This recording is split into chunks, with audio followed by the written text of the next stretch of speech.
What's up everyone, how are you all? Today we are back with another blazing Naruto story.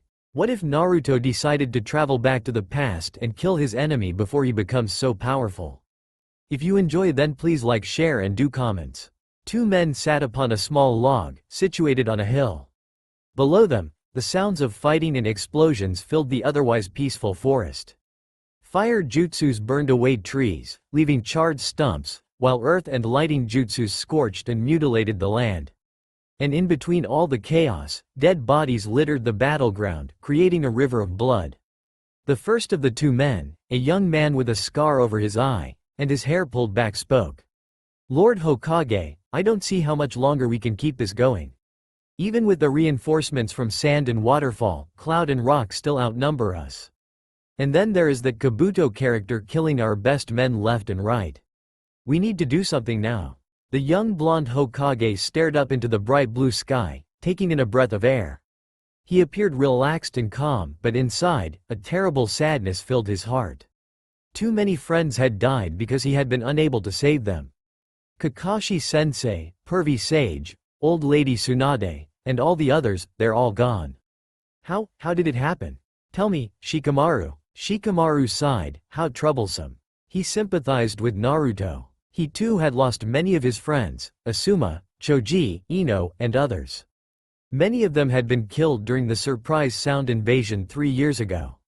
Asuma had been killed long before that by the Akatsuki member Hidan. He knew very well how painful it was to lose those close to the heart. "Listen, Naruto," pleaded Shikamaru, "right now, everybody is counting on us. They're fighting below to give us a chance to think of a plan. This is no time to be thinking of the past." Naruto slammed a kunai into the ground. "Damn it, Shikamaru. I know that. Just give me some time. I need to think." Shikamaru groaned. "Forgive me, Lord Hokage, but this is necessary." Naruto looked up just in time to see the backhand coming. It struck him right across his cheek, though not hard enough to hurt him. Still, it stung, and left a bright red spot where it landed. Rubbing his cheek, Naruto stated blankly at Shikamaru. "I'm sorry Naruto, but you need to wake up. The time of thinking is over. We need to do something now. I know we've lost a lot of good friends, but right now, we need to act as shinobi and as friends. We need to fight to keep Konoha alive and avenge the deaths of all those who died protecting it. As Hokage, you need to snap out of it and get into it." Naruto blinked. Shikamaru gulped. "Shikamaru," said Naruto, calmly. Shikamaru tried to smile. "Why yes, Lord Hokage?" He was too late to see the punch to the stomach. The genius strategist clutched his stomach before falling to the floor. Naruto stood up and pulled him up. To Shikamaru's surprise, he was smiling. "You're right, Shikamaru. I don't know what's wrong with me. I guess I was just blaming myself so much." You're as troublesome as ever," replied Shikamaru. Naruto laughed. "Now that's a word I haven't heard out of you in a while." Shikamaru grinned. "Once a lazy bum, always a lazy bum." Naruto smiled. "Thanks Shikamaru. Okay, I have a plan." Shikamaru stared. Are you kidding me? What plan is this? I thought you were brooding. When did you have the time to come up with a plan? Naruto scratched his head. "Well, actually, Kyuubi and I have been talking about it for a while. I decided it was too dangerous to attempt until the very last moment. I think we're about there. You and I both know the sand reinforcements won't hold. Especially since grass just joined the conflict. So what's the plan? I hope it's good. We're going to use a time travel jutsu to return to the time when we first became genin. And we're going to stop this before it even starts." Shikamaru shook his head. "You're very funny Lord Hokage. Great joke." Shikamaru tried to laugh, but he noticed Naruto had a serious look. You're really serious?" Naruto nodded, dead serious. "The problem is it takes an hour to prepare. And I don't think those sound and cloud guys are going to sit back and let us perform it."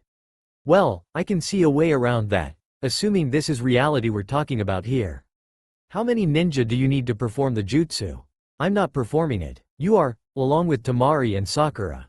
You three have the ninjutsu abilities after Neji, Sasuke, and I, and not to mention, you three are our most valuable assets as our strategists and medic. So, while you three do the jutsu, we're going to make a last stand along with Lee and Gaara." Shikamaru shook his head. "Are you kidding me?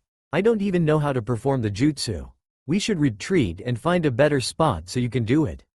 Naruto smiled. Now, Shikamaru, you know as well as I that there is no way off this hill. We're surrounded, and there's no point denying it. So, just wait. Summoning jutsu. A small red fox appeared next to Shikamaru. The fox stretched before looking up at Naruto. Ah, Naruto, have you decided to use the jutsu then?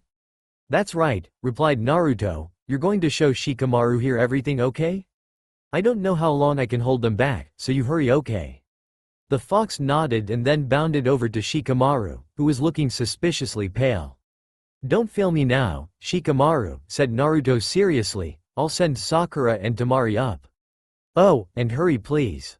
Send up a flare when you get it going. No, no questions, said Naruto, cutting off Shikamaru, who had opening his mouth. Just do as Koretsu here says, and everything will be fine.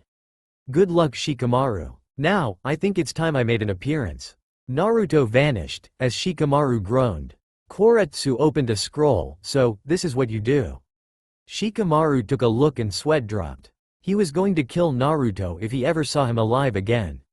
On the battlefield, around the hill, 4 battles were taking place. The Sand Junin held the north side. Ninja from the hidden waterfall held the south and east sides. And on the west sides, the remaining Konoha ninja and Gaara took on the main invading force. Take this. A grass ninja fell to Sasuke's Kusanagi blade, adding to the enormous pile the Uchiha had managed to cut up so far. Nice one, Sasuke, shouted Naruto, who had just finished wiping out a wave of sound ninja with a wind jutsu. Nearby, Lee and Neji were panting back to back, grinning at the success of their contrasting taijutsu abilities. Around them, several dozen sound and grass ninja lay dead or incapacitated. Closer to the base of the hill, Gaara used his sand to quickly stop the faster ninja, who were desperately trying to control the hill. The 5 shinobi regrouped near the base of the hill on the west side. Damn, I'm wasted, grunted Neji. How long is it going to take for Shikamaru to complete that jutsu? No idea, replied Naruto, but we hold until that flare goes up. Oh boy, look, there comes another wave. Okay, we're changing tactics. It's been 45 minutes so far since we began our stand. If we hold back any longer, we're dead, so go ahead and use whatever chakra you have left. Leave this entire side to me. Go and back up those poor waterfall ninja on the other sides. Sasuke wiped blood off his mouth. Naruto, there's no way you can defend this entire side. Let me stay with you.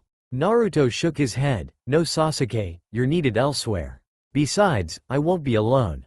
Just watch. Summoning jutsu. A large red toad appeared behind Naruto.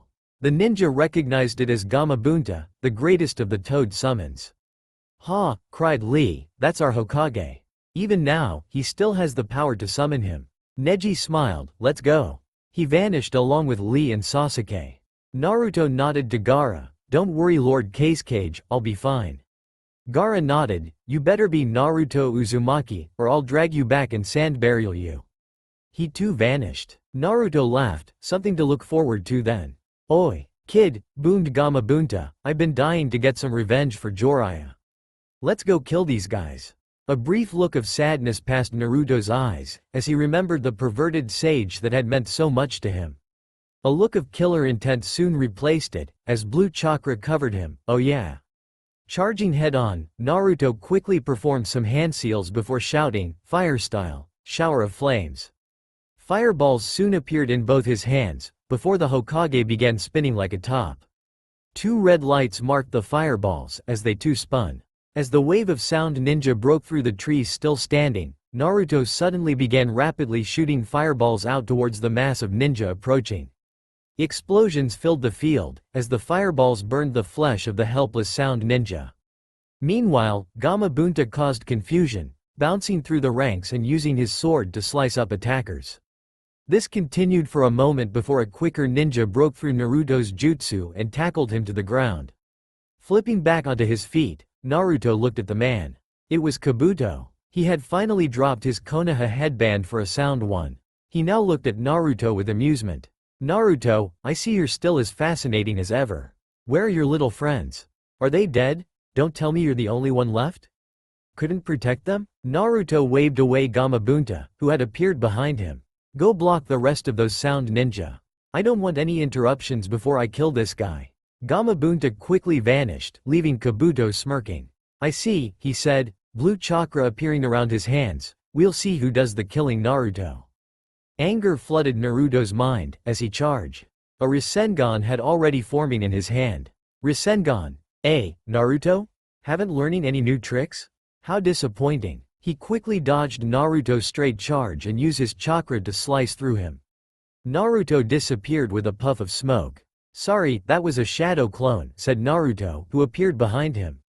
Kabuto scowled as he dodged yet another Rasengan attempt. Landing, Naruto quickly closed the gap between him and Kabuto and performed a series of hand signs along the way, wind-style, spiraling tornado jutsu.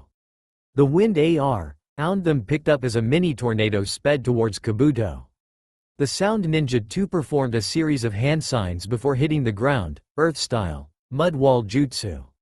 A wall of mud formed, blocking the wind from progressing. Unfortunately, the wall was not Naruto-proof, as the Hokage simply maneuvered around it, and punched Kabuto from behind. Kabuto landed on his feet, and wiped some blood from his face. He was no longer smiling. You will die, Naruto. I was hoping you would entertain me for a while. Naruto grinned. Nah, I've had enough of your mind games. Oh, by the way, thanks for walking right into my trap. Kabuto's eyes narrowed. What trap? He then noticed the trail of blood around him. It was formed into some kind of symbol. That's my 5 elements jutsu I created. I need to make a special sign with my blood before I can use it, but that's okay. And you can't move now, can you? Kabuto looked at the shadow connecting him to Naruto. Shadow bind? How clever. My view was temporarily blocked from my mud wall. You then sent a shadow clone in to punch me to this spot, where your jutsu was just waiting to nab me. So now what, Naruto? Naruto gave a grave look. You'll see. Shadow clone jutsu. 5 Narutos appeared around the sign, shaped like a pentagram, one at each corner. All 5 raised their fingers and shouted, the elements 5. Earth. A rock materialized above one Naruto's head and quickly crashed into Kabuto. The sound spy gave a shout of pain, as blood smeared his face. Next, wind. Similar to Naruto's first wind attack, the wind picked up, until a mini tornado could be seen. Slashes from the wind quickly covered Kabuto's body, tearing up his clothes. Now, fire. Another Naruto raised his hands and a massive fire engulfed Kabuto, though it was not hot enough to kill him. Water. A large wave of water crashed upon Kabuto, dousing the flames, and leaving him soaked. And finally, lightning. As lightning began to form in Naruto's hand, he spoke. It seems, began Naruto, that I was finally able to fight you without one of your buddies to bail you out. I should have killed you yesterday. You're lucky you got me all riled up. It's a mistake I'll fix now. You should have known you couldn't defeat me, Kabuto. Not after I killed Pain. You saw, it took me 5 hours, but I killed every last goddamn body of his. You're a piece of cake compared to him. You managed to kill Kakashi, so as my final act for him, I'm going to kill you with his jutsu. Kabuto chuckled through his pain. He was soaked, but still, he had no fear and showed no signs of pain, so you shall. But you'll never get rid of me, Naruto. I'll remain in your heart forever. Even if my physical shell is empty, my spirit will haunt you for the rest of your life. Naruto scowled. Chidori. Kabuto made no attempt to struggle as the lighting blade struck his heart. He died with a smile on his face. As Kabuto collapsed and the pentagon sign vanished, Gamabunta landed nearby. Hey brat. I've reached my limit. Take this scroll with you so you'll be able to call upon me when you return to the past. You knew? Gamabunta laughed. A toad always knows. Remember that, he said, before vanishing. Naruto laughed. I suppose so. Maybe that's why Jiraiya was known as the Toad Sage. He always seemed to know what was going on. There you are. Naruto looked up. Neji waved at him. Above him, a bright flare was being shot up. Hurry, Naruto. They've activated some kind of portal. It closes in 30 seconds.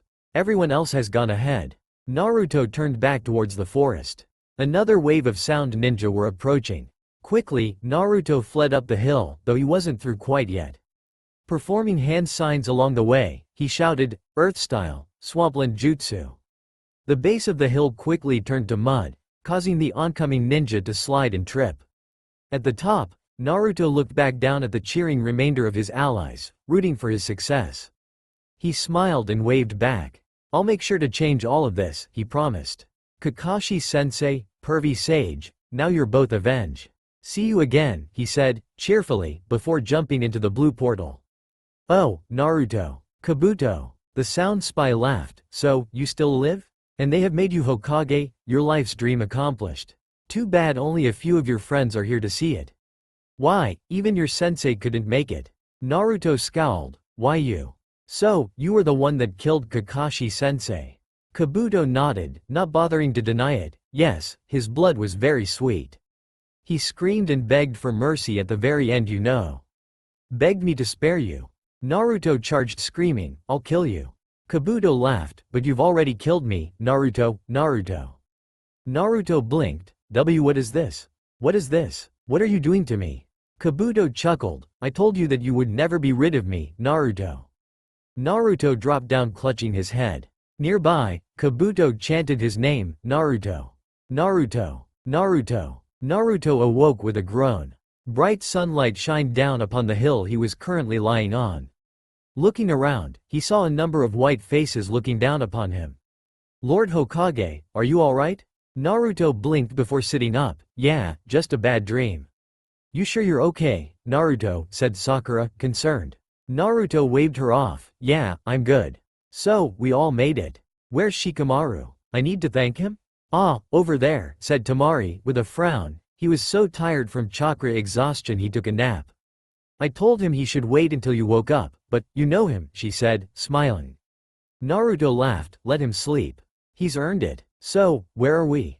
No idea, said Sakura. We sent Sasuke, Lee, Neji, and Gaara around to gather some information. Personally, this hill looks exactly like the one we just fought on. It would make sense. We went back in time, but we ended up here. Yeah, agreed Temari, but that's good too. It wouldn't do to suddenly end up in Sand or Konoha. We need to organize ourselves before that. Otherwise, what will this trip have been for anyway? Naruto nodded. Well, let's rest here for a bit, until they return. I feel great, so I'll take first watch. You two get some rest. That jutsu took a lot out of you, it looks like. As Sakura and Temari dozed off, Naruto began practicing his jutsu. It seemed he has retained all the abilities and training he had gained before, meaning he was a 12-year-old genin, with the powers of a Hokage. He mentally sighed, seeing big problems this would cause, including the many questions that would be thrown at him and the others. Summoning jutsu, Koretsu appeared, and quickly jumped into his master's lap. You made it safely, master. Thank the demon lords. Naruto smiled, of course. One little time jutsu isn't going to stop me. Anyway, I need you for a favor. The little fox looked delighted, finally. Something to do. What is it, master? I need you to go search for and keep me posted on Orochimaru's movements. Can you do that? I think it will be in our best interests to get rid of him soon. The fox nodded, as you wish. I'll send information through Koretsu. Good, replied Naruto, I'll send her back with those special treats you like so much. The fox's mouth began watering, now that is some incentive. As the fox left, Neji appeared, followed by Sasuke, Lee, and Gaara. Naruto, you're awake, said Sasuke, surprised. Naruto nodded, we haven't lost our abilities. That's very convenient. Sakura told me you guys went out for a recon mission. So, what have you guys found? It's all excellent, said Lee, barely able to contain his excitement. Guy-sensei is alive. Everybody's sweat dropped. Everyone is alive, said Gaara. Naruto nodded, great, so, what day is it? Right before we go to the academy for our teams, replied Sasuke. And for us, said Gaara, we have a mission in 3 days. We're lucky, since Kankuro is out for a day so he probably won't miss us. Anyway, Temari and I must quickly return to Sand. We barely have enough time to get there as it is. Naruto nodded, keep in touch with us, you know, through the usual method. We probably won't see each other for a while, so let's decide what we need to do now. I already sent my fox to go look for Orochimaru. Once he is found, I really think we need to go get rid of him. Or do you think we should wait for the Chunin exams and develop ourselves some more? Doesn't matter. Either way, he's a dead man, said Sasuke. He turned to Gaara, but more importantly, this time around, Gaara, you need to make sure Sound does not ally with Sand. That would be troublesome, agreed a new voice. It was Shikamaru, followed by Temari and Sakura. Twice in one day, Shikamaru, laughed Naruto, feeling better? Shikamaru ignored the comment, though this may have because Temari had been glaring icily at him. He wasn't supposed to use that word in front of him. Anyway, said Temari, what do we do if we can't convince them? Remember, we are only genins at this point and have no real say. Oh yeah, said Naruto. Shikamaru, what do you think? Shikamaru blinked. Why are you asking me? Naruto slapped his forehead. You're the genius, think of something. Isn't that why I appointed you as my head advisor? Advise me. Shikamaru sighed. You're more troublesome than you're worth, Naruto. I feel so lazy right now. Right, Lord Hokage, give me some time. Shikamaru got into this thinking position as he sat by the corner. He'll be there for a while, said Temari. I hate it when he does that. So, what now, Lord Hokage? Asked Lee. Okay, listen up everyone. While the Kazekage Gaara and Temari return to Sand, the rest of us will return to our previous life in Konoha. It's best not to attract too much attention, but eventually I think it will be impossible to hide our true natures. I think it's best to let our senseis and teams know who we really are, including the old man Hokage, Sarutobi. The Konoha ninja saluted him. Sir. Naruto sighed. I wish you guys stopped treating me like royalty. Sakura and Sasuke laughed. Why, Lord Hokage, isn't this your wish? Everyone laughed while Naruto glared at him. Alright, I have a plan, interrupted Shikamaru. We let events play out until the Chunin exams, or more specifically, the second exam. I ran through a couple of scenarios in my head, but so far, the most realistic one is this. I don't doubt your abilities, Lord Kazekage, but you will probably not be able to stop a Sand Sound alliance. Anyway, here's the important part. We must eliminate both Kabuto and Orochimaru in the forest. According to Sasuke's info, you guys met Orochimaru shortly after the start of the exam. You should be able to get rid of him. Meanwhile, Neji, you must eliminate Kabuto, as he starts rather close to your position. Neji smirked. The sound spy? Easy. Shikamaru nodded. Right. Meanwhile, Ino, Choji, and I will take care of those sound genin. Do you want them dead? Naruto hesitated. If necessary, otherwise, no. Right, said Shikamaru. So, with Orochimaru and Kabuto dead, Sand will have no choice but to void the alliance. If we're lucky and the Kazekage is dead, then Gaara will be the next in line. You must then make immediate alliances with Konoha, you know. Got it, said Gaara, and what do we do? You guys start near another Leaf team, Kiba's team. Make sure they're okay. In the meantime, I think it's best we maintain a low profile, and not let anyone know of our true identities. Which means we can't act like adults, or rather, we should try our best to act like our 12-year-old selves. It shouldn't be too hard. Gaara smiled. Well, I'll have no trouble there. I just need to act like my usual old self, except add some killer intent. Shikamaru's sweat dropped. Yeah, you be careful with that, Lord Kazekage. Gaara stood. Okay, Temari, let's go. We'll take Shaku to the border and then run the rest of the way. Temari nodded. Right. See ya guys. Bye Shikamaru, she said, winking at him. Shikamaru waved lazily in response, before Gaara summoned a raccoon, and the two were gone. Okay, let's return to Konoha, shall we, said Naruto. Right. All 6 Leaf Ninja leapt up and jumped down to the roads below, the roads that were at this point still beautiful and bloodless. Soon, the village of Konoha came into view. Alright, said Naruto stopping outside the gate, this is where we part. Good luck to us all. Remember to not draw attention to yourselves. While Shikamaru, Neji and Lee vanished inside and away, Sakura, Sasuke, and Naruto began walking around town, just to take in the sights. Tears were close to their eyes, seeing the buildings still standing tall and the villagers happily walking through town. Hey, it's the demon boy. Naruto stopped and turned. He frowned. Oh yeah, in this time, they still all treat me like that. Hey, interrupted Sasuke. The man who had shouted out looked at Sasuke. Oh, Lord Uchiha, I'm sorry, I wasn't talking to you. Sasuke glared back. I know that. And I want to know what makes you think you can just call my teammate here that? He slowly approached the man, who suddenly realized he had made a dreadful mistake. Naruto couldn't help but groan. This is not being casual, Sasuke, just leave it alone. He deserves it, whispered Sakura, noticing Naruto's worried look. I know that, but we're supposed to be blending in. Meanwhile, Sasuke had the man by his shirt. It was quite a comic sight, a small 12-year-old boy, threatening a grown man.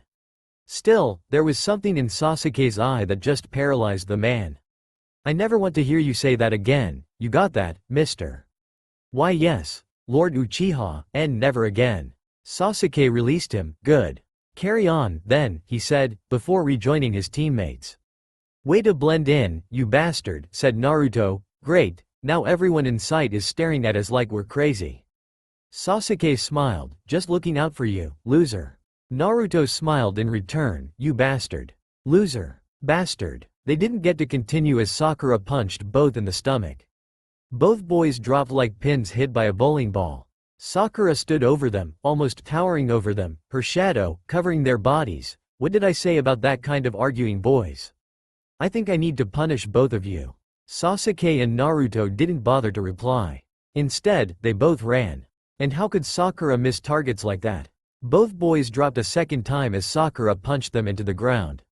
The next day, Sasuke woke with a groan. My back. Where am I? The Uchiha district, replied a familiar feminine voice, and boy was it hard to carry both of you guys back here. I had to get some of Katsuya friends to take you underground so I didn't attract attention. Sorry, I used up a little too much chakra. This body's still not used it, so I went kind of crazy. Sasuke sighed. Oh my god, so you're saying you knocked us out just because you lost control? A likely story, considering you're the best at chakra control. Oh, don't give me the innocent look. How long have I been out? Oh, said Sakura, almost half a day. Sasuke looked beside himself. Half a day? God, woman. Why'd you go punch us so hard? Sakura grinned. I lost control, she said sweetly. You can't blame me for that, right Sasuke? She asked holding on to him. Sasuke sighed. Whatever. Where's the Hokage? Sakura laughed, still sleeping like a baby. Sasuke smiled. Well, I might as well have some fun, he said, performing hand signs. Sakura smiled, recognizing them. Oh, great idea, she said, doing the same. Simultaneously, both spewed water from their mouths, splashing Naruto's body. The blonde jumped up, cold cold cold. Meanwhile, Sasuke and Sakura rolled on the floor nearby. Naruto glared at them. Oh, very funny. I expect this is how the Hokage is generally treated, he said, before throwing off his shirt and pants and replacing them. Ow, and my back hurts. I wonder if I slept wrong. Actually, began Sasuke, with a dark look, you can blame Sakura here for that. Said she lost control and hit us too hard. Naruto's mouth dropped. How could you do such a thing, Sakura? I thought you loved us? Sakura chuckled, I do, and that's why I did it. Remember what I said about arguing now? Don't do it, she said, icily. Sasuke and Naruto shared a glance. Although they spoke no words, both were thinking the same thing. Never call each other by their nicknames again in front of Sakura. And especially not to do it repeatedly. Suddenly, Naruto broke out laughing. Sasuke and Sakura shared a glance. Naruto, you okay? Asked Sakura. You know, we haven't had this much fun in a long time. Ever since the war started we've been doing nothing but running and fighting. It's nice to be able to enjoy ourselves like this once in a while. Personally, I agree with Iruka-sensei. Remember? He said our genin days would be the best of our life. Sakura nodded. Yeah, we should really do something after the teams get announced. How about I treat you both to ramen to make up for those punches? Naruto and Sasuke cheered. Oh yeah, said Naruto suddenly, looking outside. So, it's morning it looks like. Does that mean that the teams are going to be announced soon? Sasuke tossed him a watch. It begins in half an hour. We might as well get moving. Luckily it's not too far from here. Oh, I'm so hungry, can't wait till we get some Ichiraku ramen. Oh man, we haven't been there in 3 years. Oh, Sakura sighed, shut up, Lord Hokage, or I take back what I promised. That shut up Naruto quickly. The academy. We'll walk in at different times so we don't attract too much attention, said Sasuke. I'll go first, since I'm usually the first one anyway. Naruto nodded. Sasuke quickly opened the door and stepped into the room. Moments later he came out. He was sweating. Oh man, I didn't think it would be this hard. It's great seeing all of them alive. Come on Sasuke, get a hold of yourself. The Sasuke I know wouldn't be this compassionate and emotional. Sasuke glared, you mean the Sasuke you knew? Naruto laughed, and opened the door. He pushed him in. Relax, he mouthed. Sasuke sighed and quickly took his usual seat. As expected, a crowd of girls gathered around him. Sasuke sighed, please go away, he moaned. Sasuke, let me sit next to you. Sasuke, oh Sasuke. Sasuke, please be my boyfriend. Sasuke, Sasuke, Sasuke. Sasuke clutched his head and buried his head in his arms. Luckily, a voice above the others shouted, coming through. Naruto Uzumaki is here. There were a lot of groans as Naruto pushed his way through the crowd of girls.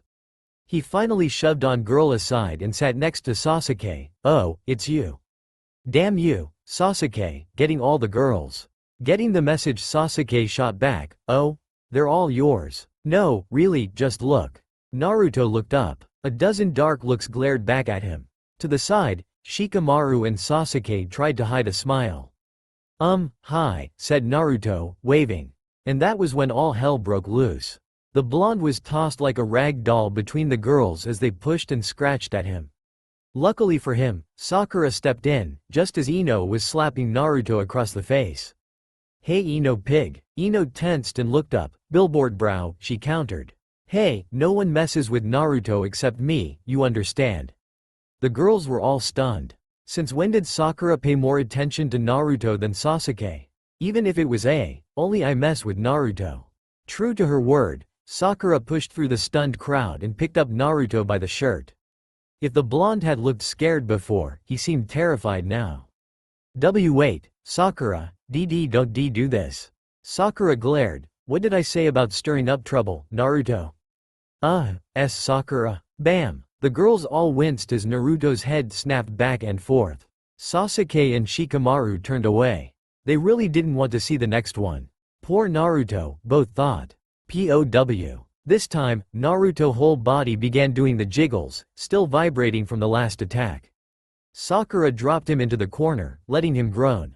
There, now, Sasuke, where are you? Naturally, every girl forgot about Naruto, and began to fight their way for the 2 seats next to Sasuke. The Uchiha smiled, sorry, those seats are reserved ladies. Meanwhile, in a crystal ball, the Junins and the third were all watching amused. Well, that's the first time Sakura has knocked Naruto around like that, said the third, he must have really pissed her off. Typical, said Kurenai, luckily I don't have either. They got put with Kakashi. All of the Junins laughed, save Kakashi, who looked thoughtful.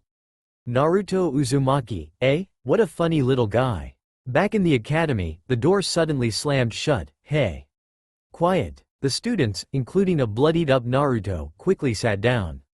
Iruka glanced down at Naruto. What Naruto? Naruto waved him off. You really don't want to know Iruka-sensei. Iruka raised an eyebrow, until he saw Sakura smiling sweetly at Naruto. Looks like she went berserk this time. I wonder what Naruto did. He's right, I'll just leave it alone. They don't pay me enough to deal with puberty.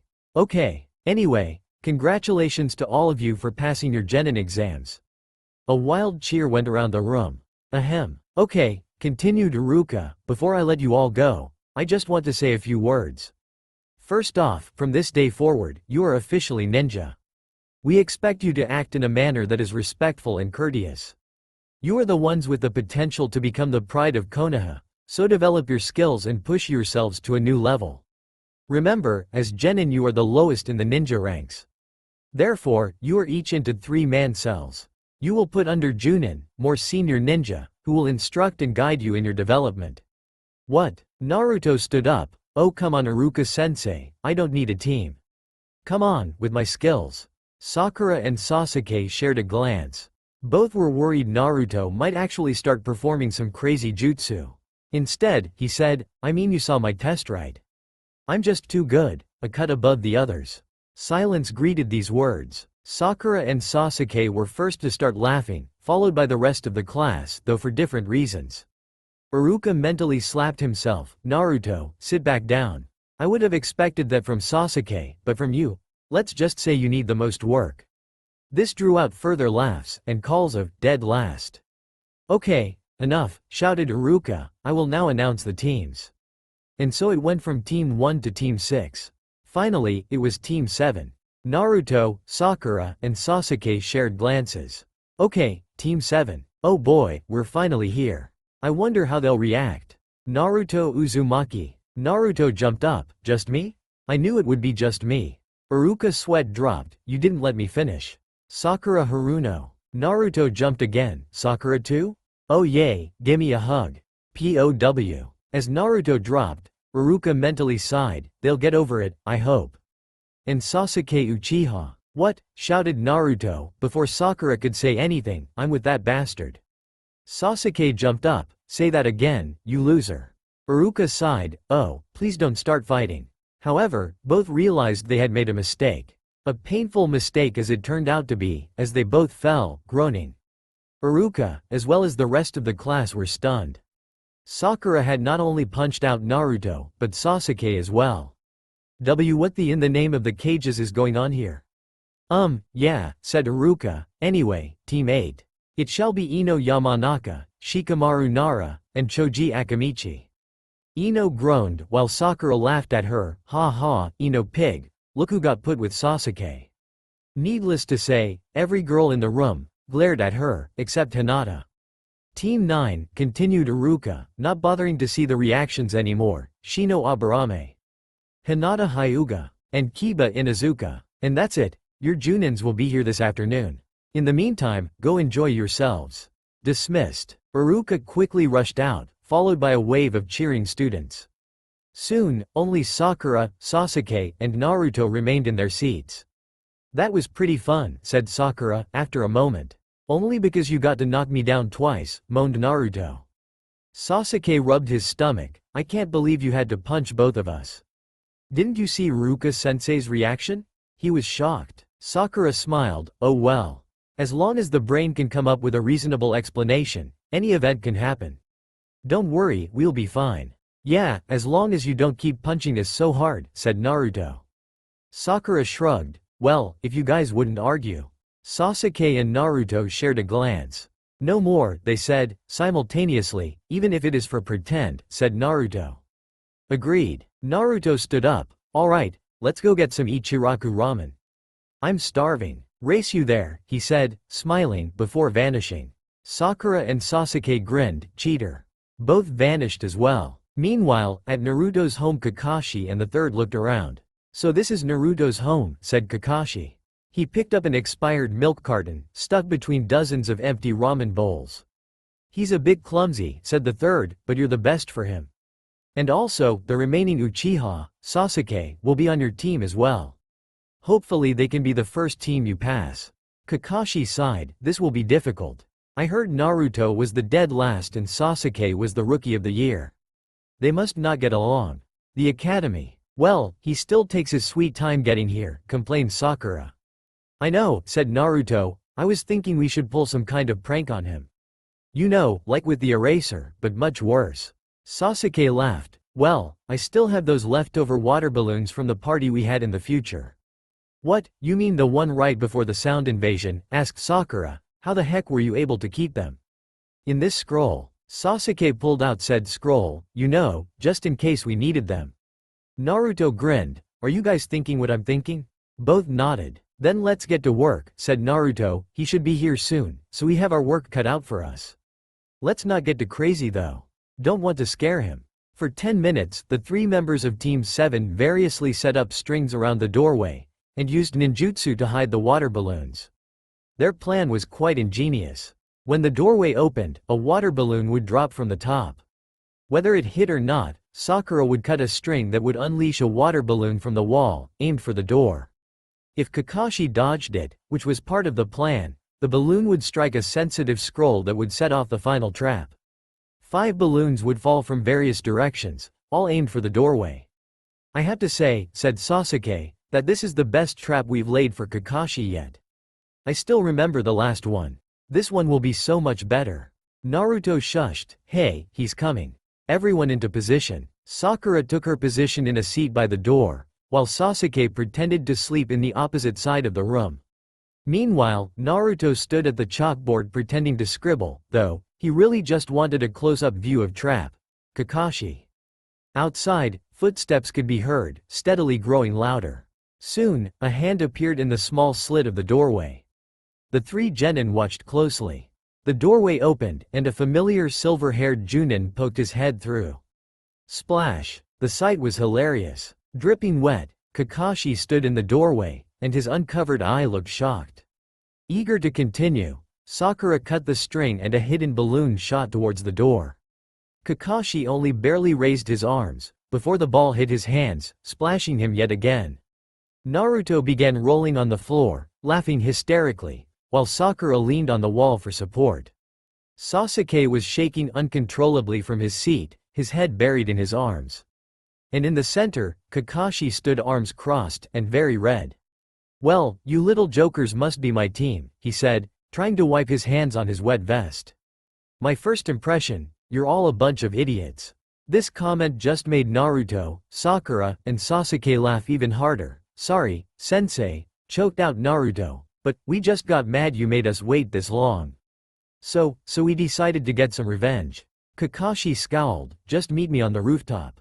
He slowly walked towards the doorway dripping wet. Before leaving he turned back. This time he was smiling. As he left, they heard a loud thud, and realized Kakashi had punched the scroll. 5 water balloons crashed to the floor. "Ha, so he knew it was there," said Sasuke. Naruto sighed. "Ah, I thought we hit it pretty well. Maybe we underestimated Kakashi-sensei." Sasuke chuckled. "Wow, Kakashi-sensei, it's been so long."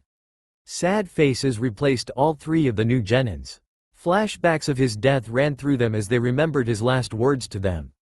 Flashback. Kakashi-sensei. Naruto, Sasuke, and Sakura ran up to their former teacher, who lay fatally injured on the grass. Nearby, Kabuto laughed maniacally. "Haha, the copycat ninja finally falls."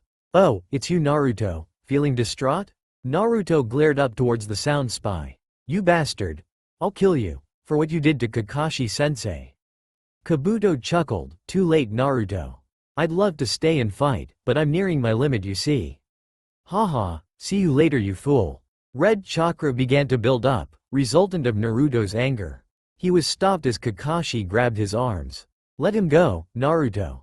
Tears slowly fell down Naruto's face. "Kakashi-sensei," he murmured. Kakashi coughed up some blood. "Hee, you've all grown up so much. I'm glad I was able to raise the 3 of you. You've all turned into great shinobi." "Sensei," cried out Sakura, "you're going to be okay. I'll fix you up now." Kakashi tried to laugh. "Don't bother Sakura. You and I both know that I'm gone." "We'll get him back for you sensei," promised Sasuke, "I promise you." Kakashi shrugged. "Don't let your anger cloud your actions Sasuke. If you are going to kill, do it with a clear mind. Kabuto loves to play games. You know what to do." Coughing up more blood, Kakashi rose slightly. "Now listen. Remember that day? When I told you all would fail as genin?" 3 nods. "Remember. A ninja who disobeys orders are trash. But those who abandon their friends," said the 3 simultaneously, "are lower than that." Kakashi smiled. "Way to go." End flashback. Tears were now falling down from the 3 genins' faces. Hey, guys. Didn't we say we wouldn't act so weak," said Naruto. Sasuke broke a smile. "You're right. Let's just stop thinking about the past." Sakura nodded. "Hey, sensei is waiting. Let's get going." The rooftop. Now dry, Kakashi leaned against a fence, as Naruto, Sasuke and Sakura climbed the stairs up. "Ah, you're here. Please sit down. Now, then, I'd like you all to tell me something about yourselves." Sensei," began Sakura, before Naruto cut her off. "Oh me. Let me go first. I want to go first." Kakashi shrugged. "Looks like we have a volunteer." Naruto stood and struck a pose. Sasuke and Sakura glanced at each other. Both thought, what the hell is he doing? "My name is Naruto Uzumaki. I like lots of things. I don't really like talking about things I don't like." Sasuke suppressed a laugh, while Sakura fell over giggling. Kakashi scowled. "Hey, those are my lines. My hobbies," said Naruto, changing poses, "are doing things that I like. And my dreams for the future, I don't feel like telling you." This time Sasuke couldn't help but start laughing. Kakashi sighed. "My team is a bunch of wise guys who pull pranks and act like clowns. Oh my god, why did I ever decide to take a genin team? Thank you Naruto, said Kakashi, but I didn't really learn much about you. How about you try again? Naruto laughed, haha, sorry sensei, I was just trying to cause up some fun. Aren't you having fun? Because I'm having fun. Kakashi glared in response. Okay, said Naruto. Alright, my name is Naruto Uzumaki. I like, above all other things, ramen. Kakashi's sweat dropped. Ramen? After all that, he likes ramen. I hate people who think they're better than others because they think they have more talent. My hobbies are training so that one day, I can fulfill my dream of becoming the best Hokage around, so that everybody will respect me and acknowledge me. Kakashi appeared surprised. Ho, now this is a surprise. Well, at least he has some heart in him. He's turned out quite interesting. Next, Sasuke cleared his throat. My name is Sasuke Uchiha. I like pulling pranks. Kakashi's mouth dropped a little. Oh no. Not the Uchiha too. Naruto must have influenced him too much. I don't really dislike anything. It's not healthy to have a negative attitude. Kakashi nodded. I guess that's true. My hobbies are hanging out with Naruto and Sakura and training with them. My dreams are to rebuild my clan one day, and to become strong enough so that I can protect everyone in this village, so that never again will something like the Uchiha massacre occur. Kakashi smiled. Wow, what a bright young man. To think that his family's slaughter has left within him a passion to protect others. He doesn't seem to have any trace of anger or feelings of revenge in him. Not many people at all would be able to do that. He will go far in the shinobi life. Okay, and the young lady. My name is Sakura Haruno. I like boys, she said with a cheer. Kakashi groaned. It seems girls these days are interested more in love than in ninjutsu. I hate snakes. Kakashi blinked. She hates snakes, I wonder why? My hobbies are studying medical ninjutsu, so that I can help save lives and protect those who are precious to me. Kakashi nodded. Medical ninjutsu? That would be a pretty valuable skill. Protect, huh? She sounds just like Sasuke almost. There's something off about these three students. I've never met any genin like them. I can tell that although they have the facade of foolish pranksters, they are really much more complex than that. What about you sensei? Asked Naruto. Suddenly, tell us about yourself, coach. Kakashi inwardly cursed. Damn, I can't believe Naruto stole my lines. No one's ever done that. Oh well, I guess it wouldn't hurt. Okay, my name is Hitaki Kakashi. I like students who don't pull pranks on their Junin instructors. On the other hand, I dislike those that do. My hobbies are reading and teaching. And my dreams, I don't really have any. Naruto smiled. Nicely done, Kakashi-sensei. Okay, began Kakashi, you each have your own unique traits and personalities. Not really, but, so, now that we all know each other, we can begin talking about our future missions together. Our first official mission will involve only the members of this cell. We will be doing survival exercises. He paused for a moment. No reaction? Strange. Oh well. This survival exercise will be different from any you've had before. How so? Asked Sasuke. Glad you asked. This time you will be surviving against me. The three genin began laughing, which startled Kakashi. What's so funny? Sakura struggled to keep a straight face. Survive against you, Kakashi-sensei. Bring it on, we'll do it right now. I mean after all those balloons hit you, you can't expect us to take you seriously. Kakashi's mouth dropped. I can't believe how arrogant they all are. Don't tell me all that. I want to protect people, stuff was nonsense. Well, you might find that surviving against me might be a little more difficult than you think. This made the genins laugh even harder. Kakashi had just about had enough. Okay, that's enough laughing guys. You'll love this next part, I bet. Naruto jumped up. Oh, a good joke? Tell us, Kakashi-sensei. Kakashi smiled. Well, you see. This test is important, because it determines whether you three become official genin or get sent back to the academy. If you pass, you will become official genin. But if you fail, and the chance of that is at least 66%, then you will be sent back to the academy for further training. How about that? Thought Kakashi, with a grin. What do you say to that? He was surprised when Sakura raised her hand. Yes? So if we pass, we become genin? Asked Sakura. Kakashi blinked. Well, yes, I just said that, but... He didn't get a chance to continue as the three began to cheer and dance around. Oh, this will be the easiest test yet, shouted Naruto. Man, I can't believe we can become genin so easily, shouted Sasuke. Oh, thank you so much Kakashi-sensei, cheered Sakura. Kakashi's sweat dropped. I can't believe it. They're all a bunch of buffoons. I didn't think a team like this could exist. Always there was at least one quiet one. Iruka said he placed them by abilities. I really hope they have something to show me, tomorrow. Kakashi laughed too. Okay. Well, since you guys are so confident, just meet me at training ground 10 tomorrow morning at 6. It's better if you don't eat so that you won't. It was clear the three were not listening. They were still dancing around, shouting how easy it would be. Kakashi sighed. Puke, he finished. I'm going to make sure I embarrass each and every one of these little brats. Well, you're dismissed, said Kakashi disappearing. At once, the three stopped laughing. What do you think? Asked Naruto. I think we left a good impression on him, said Sasuke, with a smile. I don't know about good, said Sakura, trying to suppress her giggles. Naruto smiled. Well, why don't we go rest up a bit? After all, if we keep talking, we might be heard. Above them, Kakashi cursed and leapt away. Interesting. I wonder how he knew I was listening in. Perhaps it was coincidence, but I'm pretty sure he looked up here when he said it.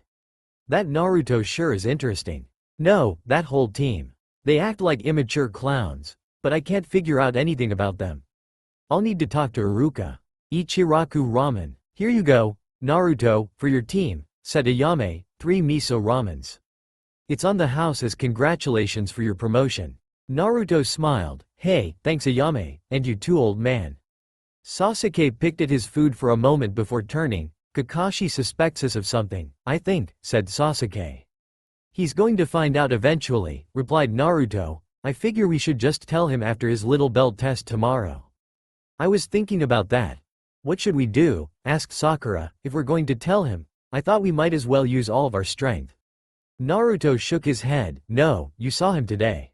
He was so annoyed by our silly jokes and immaturity. Personally, I think it's hilarious, so why don't we play around with him some more? You know, like throw eggs at him. Sakura laughed. Naruto, you truly are the #1 most unpredictable ninja. Naruto thumped his chest. That's right, guys. And don't you forget it. Sasuke shook his head. Come on, let's eat up. Half an hour later, as they left, the three began talking about how they would perform tomorrow. How about this, said Naruto, let's just try to have some fun. Sakura grinned. Exactly, agreed Sasuke. Meanwhile, Kakashi sat in a desk, as Iruka handed him some sheets. Here you go, Kakashi-sensei. I got you all the data on those 3 students. How are they so far? Kakashi's first instinct was to say they were all clowns. Prank-loving, joking, clowns. Instead he said, I think they have some great potential. Sakura aspires to be a medical ninja. Naruto wants to be Hokage. And Sasuke wants to rebuild his clan. They're all excellent goals. Iruka seemed impressed. Really, Sakura wants to be a medical ninja? That's incredible. I've never heard her mention anything like that. Kakashi smiled. Oh really? What's she like then? Iruka scratched his head. Well, to put it simply, she and Naruto are always fighting, and she has this crazy crush on Sasuke. Can't stop thinking about him. She hates Naruto with a passion. Kakashi was surprised. That did not sound anything like the Sakura she had seen. Oh, I see. What about Naruto and Sasuke? Began Iruka. Well, Sasuke was always really quiet and kept mostly to himself. He is the rookie of the year this year, and his skills truly show it. And Naruto is just the opposite. He has the worst grades, and he is always trying to get attention. He's a real prankster. Kakashi nodded. Wow, looks like I have my hands full. Oh, you sound like you're surprised to hear these things. Didn't they introduce themselves to you? Kakashi, huh? Oh no, they act just like you described them. Anyway, thank you for these data sheets, but I need to be going. Goodbye, Iruka-sensei. Iruka nodded. Same to you Kakashi-sensei. I hope you finally pass your first team. Kakashi's eyes narrowed. Time to visit the Hokage. The next morning, Kakashi was pissed. His team hadn't shown up. He had told them to arrive at 6 o'clock. True, he hadn't shown up until 9 o'clock, but he had expected his team to be waiting. What could they possibly be due? Oh, here they come. They had better have a great explanation. Why they're 4 hours late. And why I had to wait an hour for them. Oh, pointed out Naruto, Kakashi-sensei is here. Sorry, sensei. Sakura quickly ran up. Sorry, I'm late sensei. Me too, said Sasuke. Kakashi raised an eyebrow. Oh, explain yourselves. Well, you see, said Naruto, there was this old lady. She was trying to cross the street. Kakashi's eyes shot wide open, but he quickly narrowed them. Very funny, Naruto. Okay, enough of this, let's get on with this test. Sasuke dropped into a fighting stance. Ready when you are, sensei. Sakura nodded, she too preparing herself. Naruto shrugged, anytime you feel ready sensei. Kakashi's sweat dropped, they haven't lost their confidence. Okay, your goal is to take these 2 silver bells from me before this timer runs out. You can try it in any way you want, use any technique or any weapon. Strike me as if you were trying to kill me or you'll never stand a chance. You only need 1 bell apiece and you have until noon to get them. If you pass, great. Now, if you don't manage to get a bell, you get tied to a stump and you get no lunch. Instead, I'll eat your lunch in front of you. And since there are only 2 bells, one of you is definitely headed for the stump. And that person goes back to the academy. Alright, we got it, said Naruto, can we start? Kakashi smiled. Well, I wasn't expecting them to be surprised. I hope Lord Hokage is watching with those enbo I requested. Okay, then, ready, go. Naruto, Sasuke, and Sakura immediately leapt away, taking up the positions they agreed upon the day before. Kakashi, on the other hand, remained on the field. Scratching his head, he thought, the basis of shinobi arts is to become invisible, to be stealthy. All of them seemed to be well hidden. At least they got that right. Hey, sensei. Kakashi looked up to see Naruto standing on a boulder. This will be the greatest match. You and me, right here. Kakashi's sweat dropped. You might be thinking of the wrong match. Oh yeah, shouted Naruto. Here, take a look at this. Hidden mist jutsu. A faint mist began to cover the field. Steadily it grew thicker until it was almost impossible to see. Kakashi was surprised to say the least. This mist, the hidden mist jutsu, but it originates from the hidden mist village. How does he know it? Is Sasuke the one who taught him? But who taught him? I wonder if his brother taught it to him. That must be it. Behind me, muttered Kakashi as he ducked. He felt the air of something passing by and noticed it was a leg.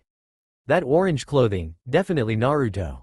Here he comes again. This damn mist. I can't see clearly. Kakashi leapt back and blocked an incoming punch.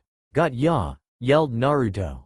Behind me, what? Kakashi leapt up to avoid the grab attempt and the Naruto behind him crashed into the one in front. Oh shadow clone. I heard he beat Mizuki with that. Pretty smart. To attack me in this mist with clones. I'll have to be careful. But first, performing hand signs, Kakashi yelled, fire style, fireball jutsu. The big fireball caused an explosion on the ground, blowing away the mist. Oh my god? Around him, at least 30 Narutos surrounded him, to think he could create this many. I can't believe he can control all of them. Kakashi-sensei, we're coming for you, they all chanted. Kakashi scowled as he weaved through them, destroying them as they attacked. You can create a lot of them, I'll admit, Naruto, but their taijutsu sucks. Oh yeah, shouted a clone, take this punch. Kakashi smirked and blocked it. Only he felt an odd sensation. This punch was different. He realized it had chakra put behind it. But only she knew how to do that. He wasn't able to think as he flew backwards, landing on the ground. Naruto landed nearby, but cursed. Damn it, Sakura, he used the replacement technique. All of the clones vanished save one. This one turned back into Sakura. In a tree, Kakashi breathed slowly, rubbing his arm, that was too close. So that was Sakura. In the mist, I wasn't able to see clearly, so she transformed herself into a Naruto clone. Then Naruto made a whole bunch of clones. When they started attacking me, I wasn't prepared for one of them to be her. Of course I didn't expect her to use a chakra-based attack. Damn, these guys are good. And Sasuke, he has yet to show up. I wonder where he is. Meanwhile, down below, Naruto and Sakura had vanished once again, leaving the field empty. As for Sasuke, he was watching Kakashi's every movement from a nearby tree. He quickly sent a snake summon to inform Naruto. Meanwhile, Kakashi continued to remain still. I might need my Sharingan for this, but no, I'm not supposed to use that. But if I don't, they're going to overpower me. I knew there was something funny about those three, but I didn't expect them to work together so flawlessly. Found you. Kakashi jumped up as his tree was demolished. Using chakra again to punch again, Sakura landed nearby. Kakashi looked at her. How did you find me? Sakura smiled, as a snake showed itself from behind her. This guy here. He told me. Kakashi's eyes widened. That's a snake summon. But I thought she hated snakes. Sakura laughed. This is Sasuke's snake, and he's been watching your movements. You won't get away this time, sensei. Kakashi sighed. Alright then, Sakura. Let's see what you can do. Sakura quickly began performing hand signs, fire style, fireball jutsu. What? She's only a genin, there's no way her chakra has developed enough. Plus, she has the worst ninjutsu abilities in her class, there's no way. Amazingly enough, a large stream of fire shot out from Sakura's mouth, forcing Kakashi to run to the left. He was blocked by Sasuke, who had dropped down from above. Gotcha sensei. Hidden snake hands. Snakes shot out from Sasuke's sleeve, wrapping around Kakashi. The Junin struggled but was trapped. On his side, Naruto and Sakura quickly extracted the bells. We win, sensei, said Naruto. Told ya it would be easy.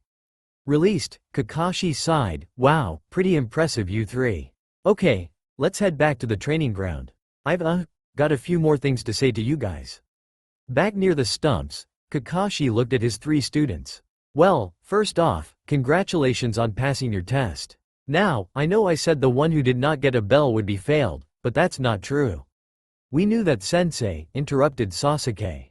Kakashi blinked, before he chuckled. Oh really? So what did you think the point of this exercise was? Sakura cleared her throat. The point, sensei, was to show off our teamwork abilities. You purposely told us there were only 2 bells to create dissent among us. You wanted us to argue and fight each other, but you also wanted to see which one of us could set our differences aside and work together as a team. It's why we genin are placed into teams in the first place. Kakashi looked impressed. Oh, there's another thing, sensei, added Naruto. It's a pretty important lesson. Kakashi shrugged. Oh, what is it? Well, following instructions is important, but I think teamwork is more important. Because in the ninja world, those who don't follow directions are trash. But those who abandon their friends and teammates are worse than that. Kakashi was silent for a moment. Finally, he looked up. He seemed to be angry. Very good, Naruto. That's the 3rd time you've said something that only I usually say. I put it aside the first time when you introduced yourself. I was seriously suspicious the 2nd time when you were late, but now I'm certain. Naruto smiled. Let's just say I know a lot about you, Kakashi-sensei. Kakashi narrowed his eyes. He snapped his fingers before he appeared behind Naruto with a kunai. Okay, drop the transformation jutsu, and tell me who you really are. Likewise, 2 Anbu Black Ops appeared behind Sakura and Sasuke. In front, the Hokage stepped out from behind a bush. Naruto laughed. Wow, Kakashi-sensei. You really surprised me this time. Looks like you caught on to us. Luckily, I was prepared for this. What? Asked Kakashi, just as Naruto, Sasuke, and Sakura vanished. Shadow clones, recognized an Anbu member, they're over there. Who are you? Asked the Sarutobi, the 3rd Hokage, and what have you done with Naruto? Naruto laughed. Don't you recognize me, old man? I am Naruto. Kakashi drew a kunai. Prove it. There is no way you're the Naruto we all know. You're too smart. The Naruto we know doesn't have that kind of intelligence. Plus you knew all those things about me. There's no way you could have known all those things unless you've been observing me. And only a high-level ninja could do that without my knowledge. Looks like we're busted, said Sakura. Oh well, we were going to tell you guys anyway. Kakashi and the 3rd glanced at each other. And what is it you want to tell us? Asked Kakashi. Well, first, we'd like to ask the Anbu here to leave. It wouldn't do if they found out about us. One Anbu member stepped forward. Ridiculous. Why, we should just kill you right now. Before anyone could react, Sarutobi agreed. Fine. Dog, fox, leave us. The Anbu member with a fox mask whirled around, but Lord Hokage. Leave us, repeated the 3rd. The 2 Anbu members sighed deeply before fleeing. Now then, said Kakashi, please explain. Okay, said Naruto, but first you must promise us that none of this gets spread. The secrets we hold right now are for your ears only. Agreed, said the 3rd. Kakashi nodded. Okay, said Naruto, then first. The three of us, along with 5 others, are from the future. And so, Naruto described the war that would occur in the future, how Konoha was destroyed, and finally, how they had used the time jutsu as a last resort. Both Kakashi and the third were skeptical. That's a pretty far-fetched story, said the third. You have to believe us, said Sasuke, otherwise, how would we have known about all of these things? For example, Orochimaru and the 3 legendary Sannin. What genin do you know could discover all of that? And if we were a foreign ninja, how did we know so many of this village's secrets?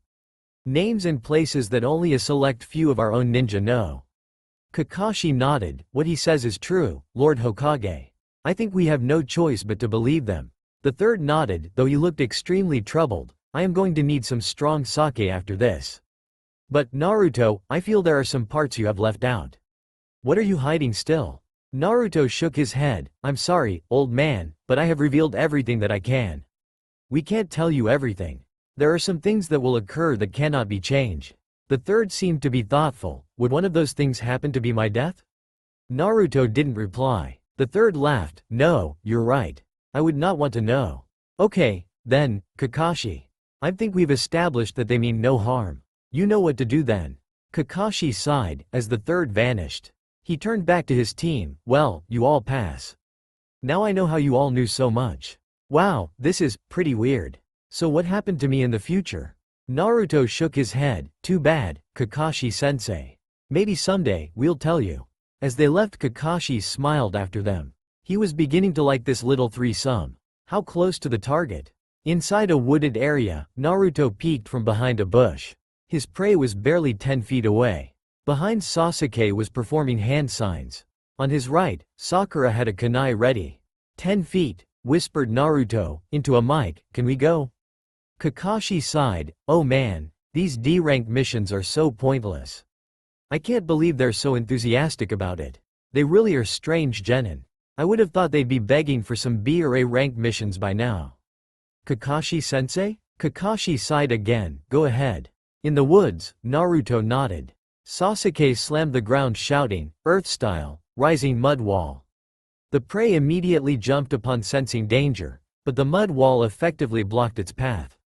It turned only to be tackled upon by Naruto. Gotcha, cried the blonde, happily. Sasuke adjusted his mic, Sensei, target acquired. Red ribbon on ear confirmed.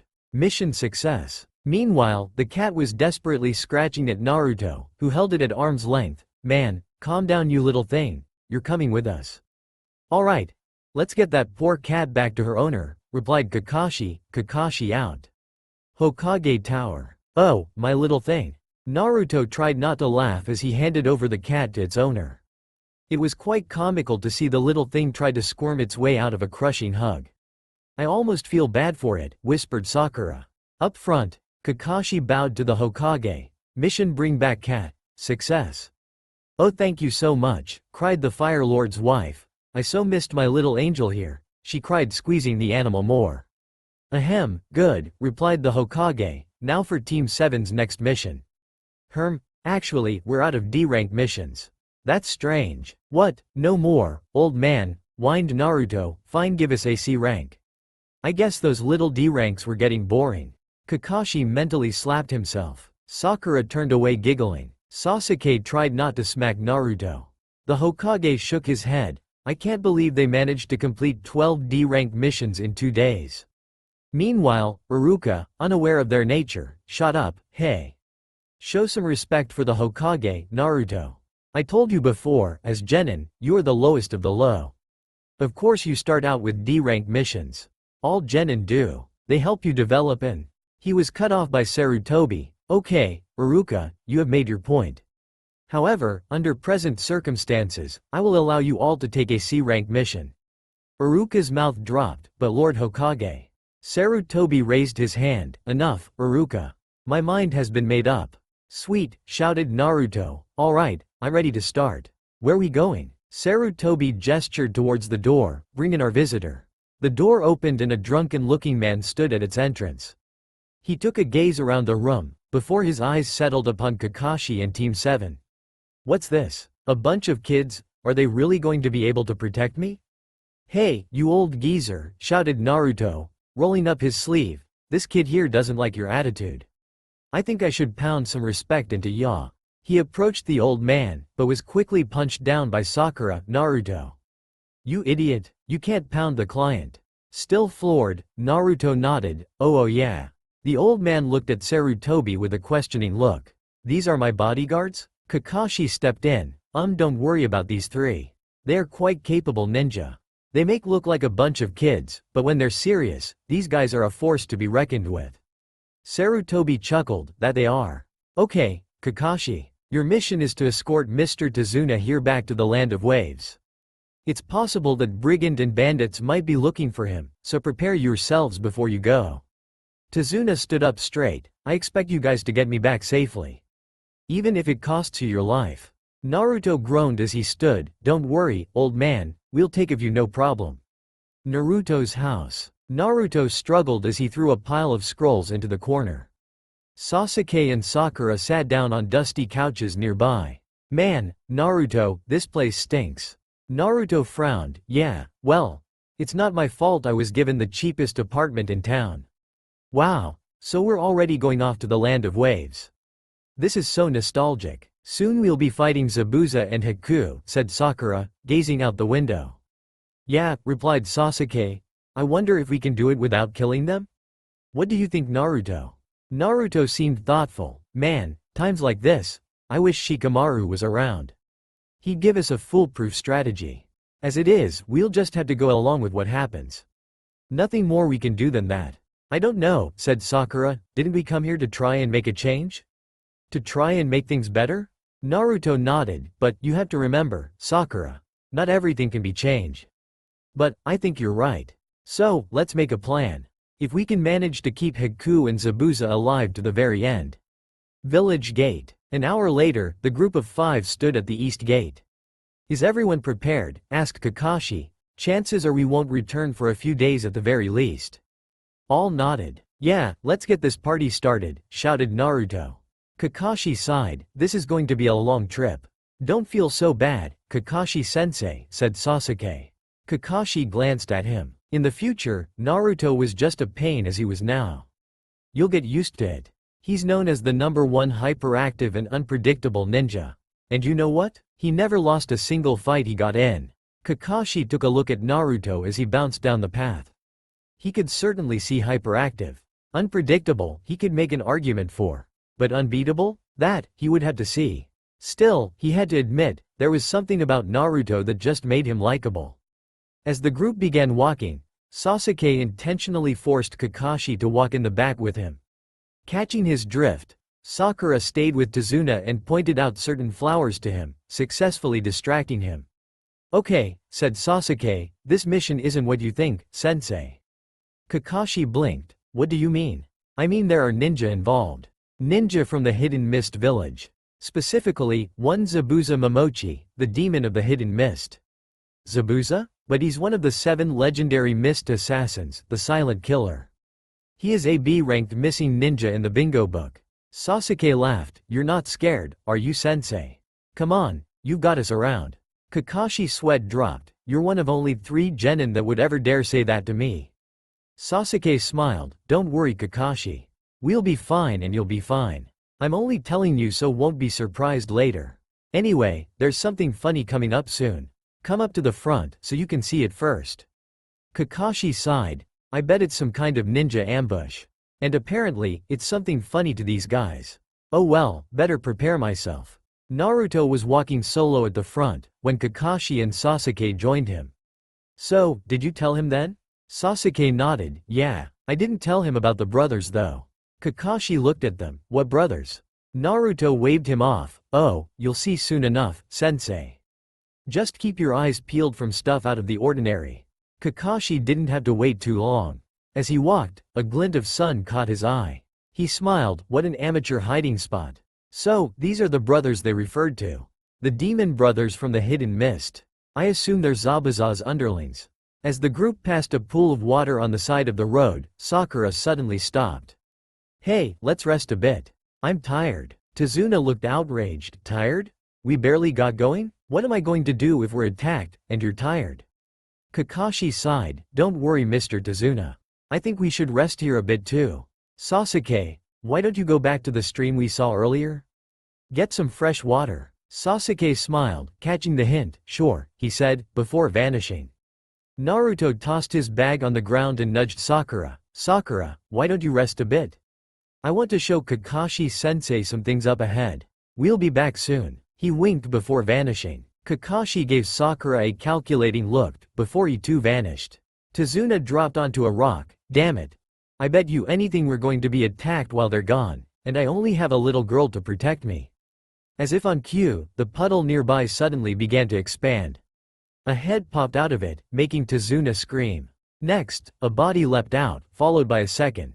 More noticeable, however, would be the chain attached to their arms. They quickly ripped through Sakura, who had her back turned, and then turned to Tazuna. They quickly charged. Tazuna closed his eyes ready for an attack, though it never came. When he opened them, the first he saw was a wave of pink hair. Sakura had not been shredded. Instead, both assailants were hunched over, with a fist implanted in their stomachs. "She was expecting us," muttered one, before both fell unconscious onto the floor. Sakura turned to a startled Tazuna. Tazuna took a deep breath, before he looked over to where he was sure Sakura had been ripped apart. He saw a shredded log, and realized Sakura had never been in any danger. "That's the body replacement jutsu," she pointed out. Nearby, Kakashi, Naruto, and Sasuke landed. Naruto tapped the bodies. "I think you hurt them bad, Sakura. But they were lucky. You punched them much weaker than you punch me." Kakashi and Tazuna had to take a moment to digest that information. Both had seen how quickly the two missed assailants had dropped, and Naruto claimed he was punched harder. Sakura laughed. "They're much weaker. I was taking it easy on them. I could have taken them out sooner, but I'm sure you guys were curious too. I wanted to know who they were really targeting. Ninja like us, or perhaps our client here," she said, sweetly. Tazuna suddenly looked worried, as 4 sets of eyes looked at him. "Well," said Kakashi, "it's obvious to us who these men were after, Mr. Tazuna. Not to mention, that these two here are obviously Chunin-level mist ninja. Ninja reputed to never quit until their goal is achieved. If we were to rank it by beginners, intermediates, and advanced, Chunins would be intermediates. Furthermore, if we had known ninja were involved in this mission, this would have been a B or A rank mission. As it was, we were simply ordered to protect you from simple bandits and thieves." Tazuna didn't reply. "Yeah, but lucky for you, we're no ordinary genin ninja," shouted Naruto. "Besides, you're a pretty cool old guy, I think we'll stick around and help you." Kakashi shook his head. Trust Naruto to compliment the client and insult him at the same time. He shook his head again. He was outvoted and he knew it, judging by Sakura and Sasuke's nods. "Well, we are already out here. And I think, Mr. Tazuna, you can agree that these three are not a bunch of pushovers as you originally thought." Kakashi sighed, while Tazuna nodded briefly to them. "Very well, we'll accompany you to your home. It wouldn't do to have your death on my conscience anyway." Tazuna seemed genuinely surprised. "So, we've promised to help you," said Sasuke. "Now tell us why Mist Ninja are after you." "Not that we don't know, but, just Kakashi's sake." Tazuna sighed. "Alright, you're right, it's better. No, I want you guys to know. There's a pretty famous and scary man involved in this." "Scary man," repeated Kakashi. Tazuna nodded. "Yeah, you must have heard of him. He's a billionaire in the field of marine transportation. His name is Gato." "Gato," repeated Kakashi. "You mean Gato of Gato Shipping and Transport? He's practically the richest man in the world. Everyone knows him." Tazuna gave a hard laugh. "On the outside, you're right. He's a highly successful and seemingly legitimate businessman. But what most don't know is that he is a ruthless murderer, who employs and gangs and teams of shinobi to do his bidding. It was 1 year ago that he set his sights on our country. As you know, the Land of Waves is a series of islands situated in the ocean. Naturally, much of our economy depends on trading and contact with the mainland. That would involve marine transportation." "I see," said Naruto, "so Gato came and took control of your shipping industry and transportation. I bet he's also taking in all the wealth. I had heard the Land of Waves wasn't doing so well at the moment." Tazuna nodded. "Yeah, that's exactly it. While that man prospers and takes all our wealth, we villagers live in poverty. And the reason he specifically targets me is because of his one greatest fear. A bridge, my bridge. It will connect us to the mainland. Gato will no longer be able to control the whole country's economy. That's why he desperately seeks to kill me, the master architect. I am the bridge builder. So, I decided to go to Konoha and hire some shinobi help. That's why you wanted us for a C-rank mission, instead of a B-rank, interrupted Sasuke. You couldn't afford it, could you? Tazuna seemed surprised. Yeah, good guess. Kakashi shook his head. It wasn't a guess, he thought. If I didn't know they were from the future, I'd think they were some mind readers. Ahem, well, like I said before. Given the abrupt change in mission, we should return to Konoha, but it'd be too troublesome. Besides, I suppose it wouldn't hurt for these kids to get some real experience. Kakashi was suddenly aware of 3 very annoyed sets of eyes. He gently wrapped an arm around Tazuna and said, "Come on, we'll escort you home. Just try not to wander off. I expect they'll send in Junin and Elite Ninja next." As the group set off, Naruto hung back for a moment. He was staring up into a tree. "Naruto," called out Sasuke, "you coming?" Naruto blinked. "Oh yay, on my way." As the blonde ran ahead, he couldn't help but glance back. He was sure he had seen something very familiar. But there was no possible way he could explain what he just thought he'd seen. Damn, this is getting complicated. The land of waves. Naruto gazed out of the boat he currently was floating on. They had made it to the ocean and were currently taking a boat to the land of waves. As they progressed, the boatman suddenly turned off the engine, explaining that it would do no good for Gato to know of their arrival. "We should see the bridge soon," said the boatman, "and beyond that is the land of waves." "There it is," whispered Sakura, pointing into the mist. A faint outline steadily grew sharper, until it took a 3-dimensional form. "Pretty big," admitted Naruto, as he took in the sight. "Man, I forgot how big it was. It's a shame it was destroyed when took out that Deidara summon." "Hey, Naruto," whispered Sasuke, "isn't that the one? You know, that Deidara." Naruto nodded. "Yeah, real shame." Kakashi, who had heard them, sweat dropped. "Deidara? But he's an S-ranked missing ninja from the Hidden Rock Village. What could he have to do with this?" Hey," he interrupted. 3 heads turned to look at him. "So, I heard there was a guy named Deidara in the village. Is that true?" Tazuna shook his head. "Not that I know of." Sasuke laughed. "Sensei, we're looking for that Momochi guy, remember?" Kakashi nodded. "Oh right, I was just checking." Tazuna looked at them suspiciously. Who's this Momochi guy?" "Just a friend," said Naruto. Tazuna laughed. So you have a reason for visiting the land of waves too." "Hey," said the boatman, "keep it quiet guys. We're almost there." They were now passing through an illuminated tunnel. Barely 500 feet in front, they could a bright light. The mist obviously wasn't able to reach it. Naruto stood up. "Oh man, it's beautiful. Look at it. Now that's something I wouldn't expect to hear from a guy like you," said Tazuna. Naruto laughed, as they cleared the tunnel. The land of waves truly seemed like a peaceful area. Trees grew from roots planted deep beneath the water, while the houses lined the docks, where fishermen could easily snatch up a day's catch. The only thing missing was the people. "Man, you could find more joy in a graveyard," said Naruto. "This place is as deserted as some kind of ghost town." "Not deserted," said Tazuna, "everyone is just scared of Gato.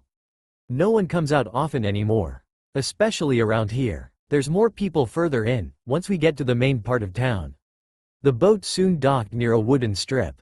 It led further into the land of waves as far as Kakashi could see. "Alright, I'll leave you guys here. Good luck." Tazuna nodded, appreciatively. "Thanks for taking the risk. I shouldn't have asked." The boatman waved it off, before quickly speeding away. "Alright," said Tazuna, "I'd like to get home, in one piece mind you." Yeah, replied Kakashi, "just tell us which way to go." "Oh, and from now on, I'll take the front. Naruto, Sasuke, you two beside Tazuna. Sakura, you'll be on our 6. This arrangement was quickly set up. "Well, shall we?" asked Kakashi. They walked slowly along the winding path, and soon, the village behind them was out of sight. Along the side, trees lined the road while a lake rested in front. The path curved around the lake and continued beyond.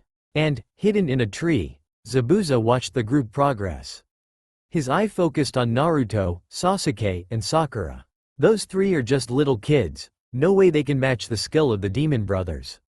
But their leader is Kakashi the Mirror Ninja. Kakashi, of the Sharingan Eye. Now I see. So that's why the demon brothers were captured. My house is right beyond that lake, said Tazuna, let's go. Hey, said Naruto, covering his eyes, there's somebody up there. He pointed towards a tree. Kakashi's eyes widened, this is it. Everybody down. Tazuna felt himself yanked down by Sasuke. Apparently it was just in time, as a spinning blade flew over their heads. It planted itself in a nearby tree, followed by Zabuza himself. He seemed annoyed. How did you know I was up there, kid? Naruto chuckled. Alright, finally some action. He was about to charge forward, when Kakashi stuck a hand out. He winked. Naruto, this opponent is way beyond all of you. Only I can fight him right now. Naruto looked disappointed, but he caught the hint. If you say so, sensei. Kakashi nodded. Okay, get into a defensive formation. Don't let him get the client. Don't interfere in this fight. Kakashi turned back to Zabuza. Well, then, if it isn't Zabuza, the kid who ran away from his home village, the Hidden Mist Village. I heard you've turned into a mercenary for hire. What an honor to finally meet you. Zabuza chuckled. Ah, same goes for me. To think I would be face to face with Leaf Village's Kakashi of the Sharingan Eye. Kakashi looked amused. You know of me, then? Of course. When I was still an assassin of the mist, I had in my possession the usual bingo book, a list of who's who. There was quite an extensive cover-up on you. Kakashi of the Sharingan Eye. Kakashi the copycat ninja. How you allegedly copied over 1,000 jutsu. We were ordered to kill you upon sight. Wait a minute, shouted Naruto. Sharingan this, Sharingan that, what are you guys talking about? I'll tell you, began Zabuza. They say the Sharingan Eye is a type of ocular ninjutsu. That would be Eyes Boy. They say it can penetrate and analyze any type of genjutsu, ninjutsu, or taijutsu and reflect it upon the user. Not to mention the acuity with which it can discern and duplicate a ninja's greatest skill. Kakashi smiled. Very good. You seem to know quite a bit about my techniques. But knowing and doing something about is very different. I've also heard quite a bit about you as well, Demon of the Mist. Zabuza grunted. Anyway, as pleasant as this conversation has been, I'd like to request that you hand over the old man. Kakashi turned back to Tazuna. You mean, Mr. Tazuna? Actually, about that, you see, we're on a mission to safely escort him back to his home. So, unfortunately, I can't. Zabuza paused for a moment. I expected this to be a routine little assassination. I wasn't really up for a fight today, but, Kakashi, it looks I'll have to kill you first. Zabuza quickly leapt off the tree, his blade with him. He landed in the middle of lake, forming a hand sign. Chakra began to swirl around him, sending off waves in the water. Kakashi drew a kunai. Clever, he's building up a fair amount on chakra. And that hand sign. Now, Kakashi, began Zabuza, the finest of mist ninja's technique. Hiding mist jutsu. His body was the first to be hidden by the mist, followed by his face. Soon, the mist began to thicken and spread outwards, covering the entire lake. I wasn't long before the mist reached the group. This is the jutsu Sasuke or Naruto used on me during the bell test. But this time, thought Kakashi, pulling up his headband, I'll use the Sharingan to break through it. Slowly, the mist began to cover him and Team 7, until it was impossible to make out any shapes more than 2 feet away. I can't see, yelled out Sakura. Where'd he go?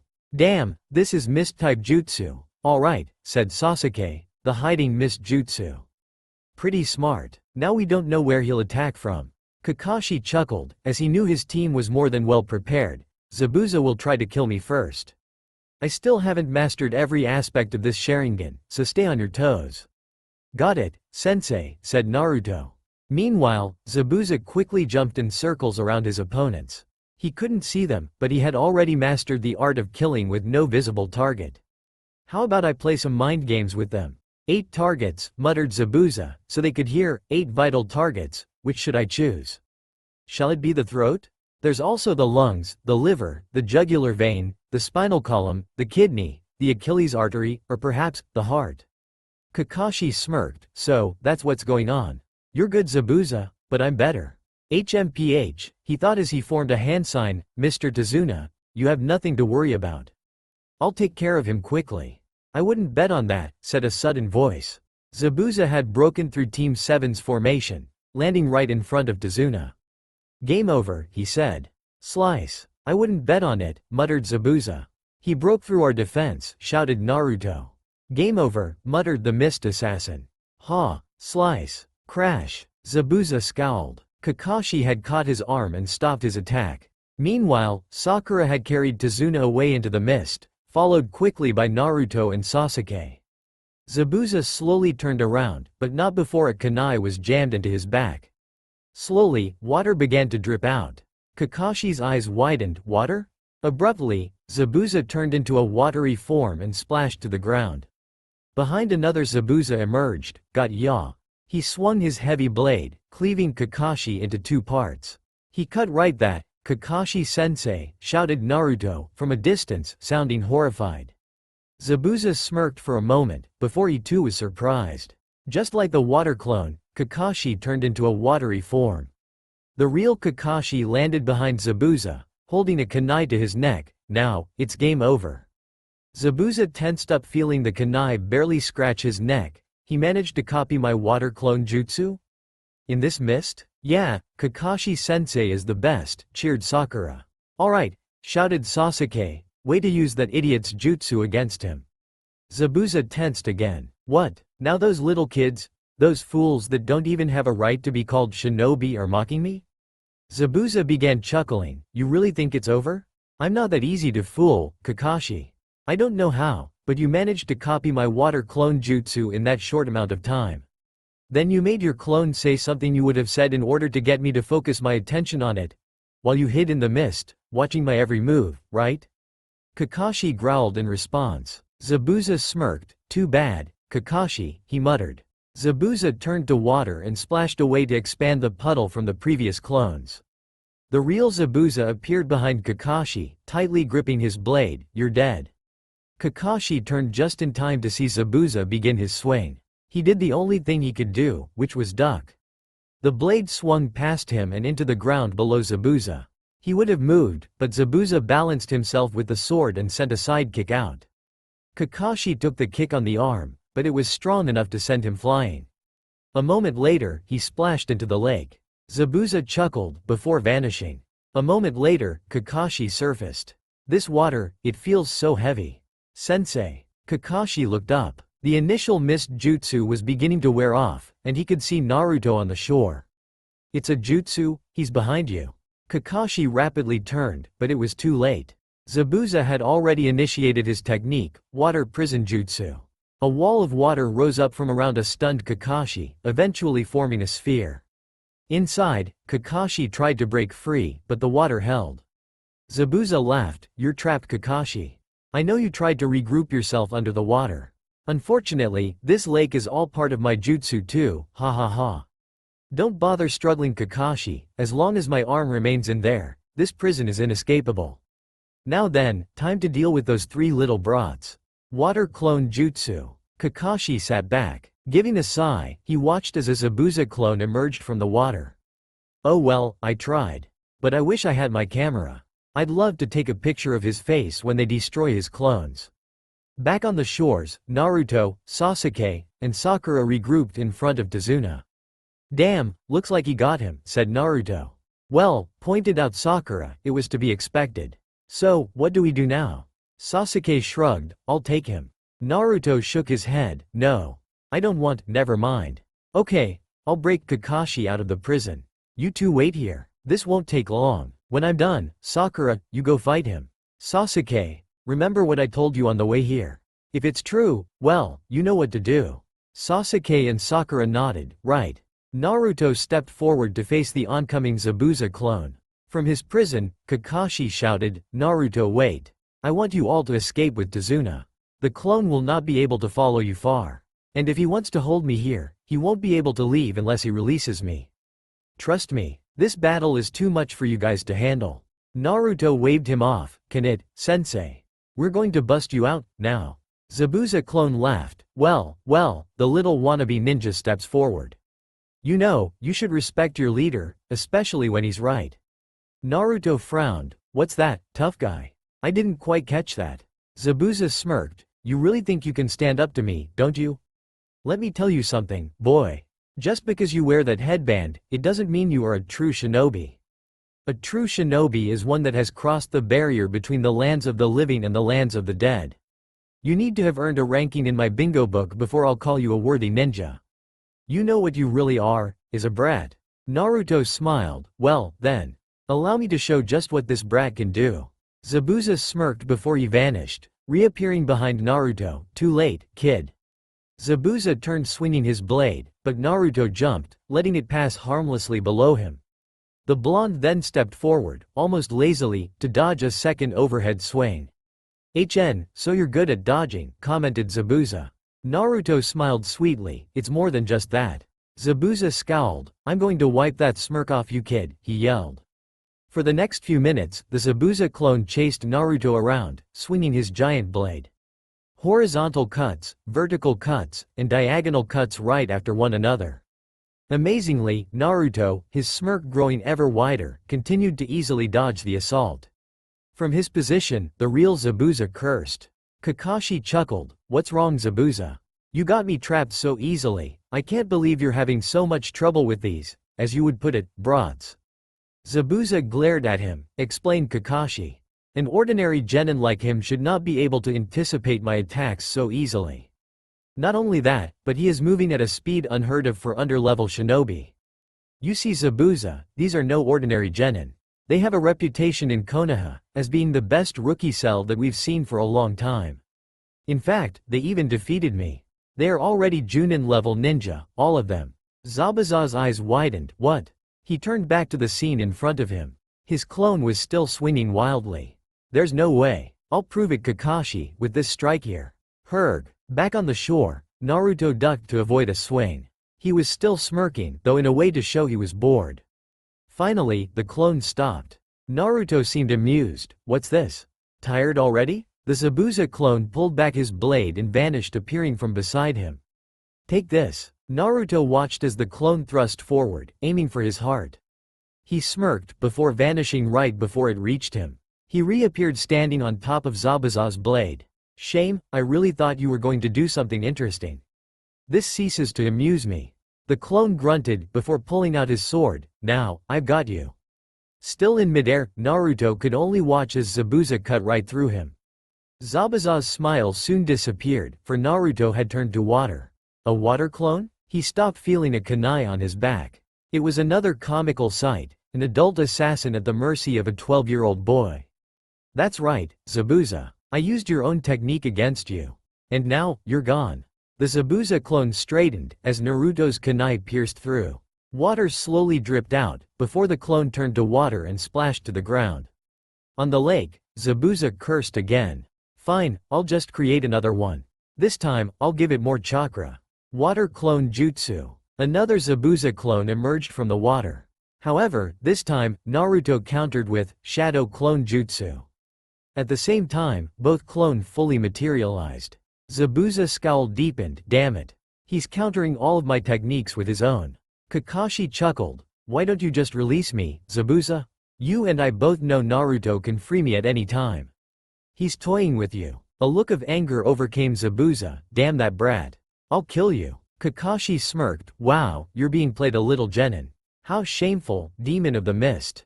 Back on the shore, Sasuke, Sakura, and Tazuna watched the scene. Why doesn't he just finish this fight? Sasuke laughed. Let's just say Naruto liked to play with enemies weaker than him, especially when they underestimate him. He likes seeing their shocked and stunned faces. Personally, I think this is great entertainment. Tazuna's sweat dropped. Geez, they have a weird sense of amusement. Attack him, shouted Zabuza. The clone leapt up, slicing downward. The Naruto clone raised its hands and caught the blade between two fingers. If anything could make Zabuza lose his mind, it was this scene. A simple novice, a genin, had managed to stop his blade with two fingers. While the Naruto clone kept the Zabuza clone busy, Naruto stepped onto the water. Hey, Zabuza, let me give you a hint. Your sword is so big, it's child's play to tell which way your attack is coming from and then dodge it. With a sword as big as yours, your main focus is a quick kill. Therefore, your attack can only be done in three ways. It can come from the side, from above, or in a diagonal. Any decent ninja that can see your attacks can dodge them. And then, once you miss, it takes a moment to regain your balance.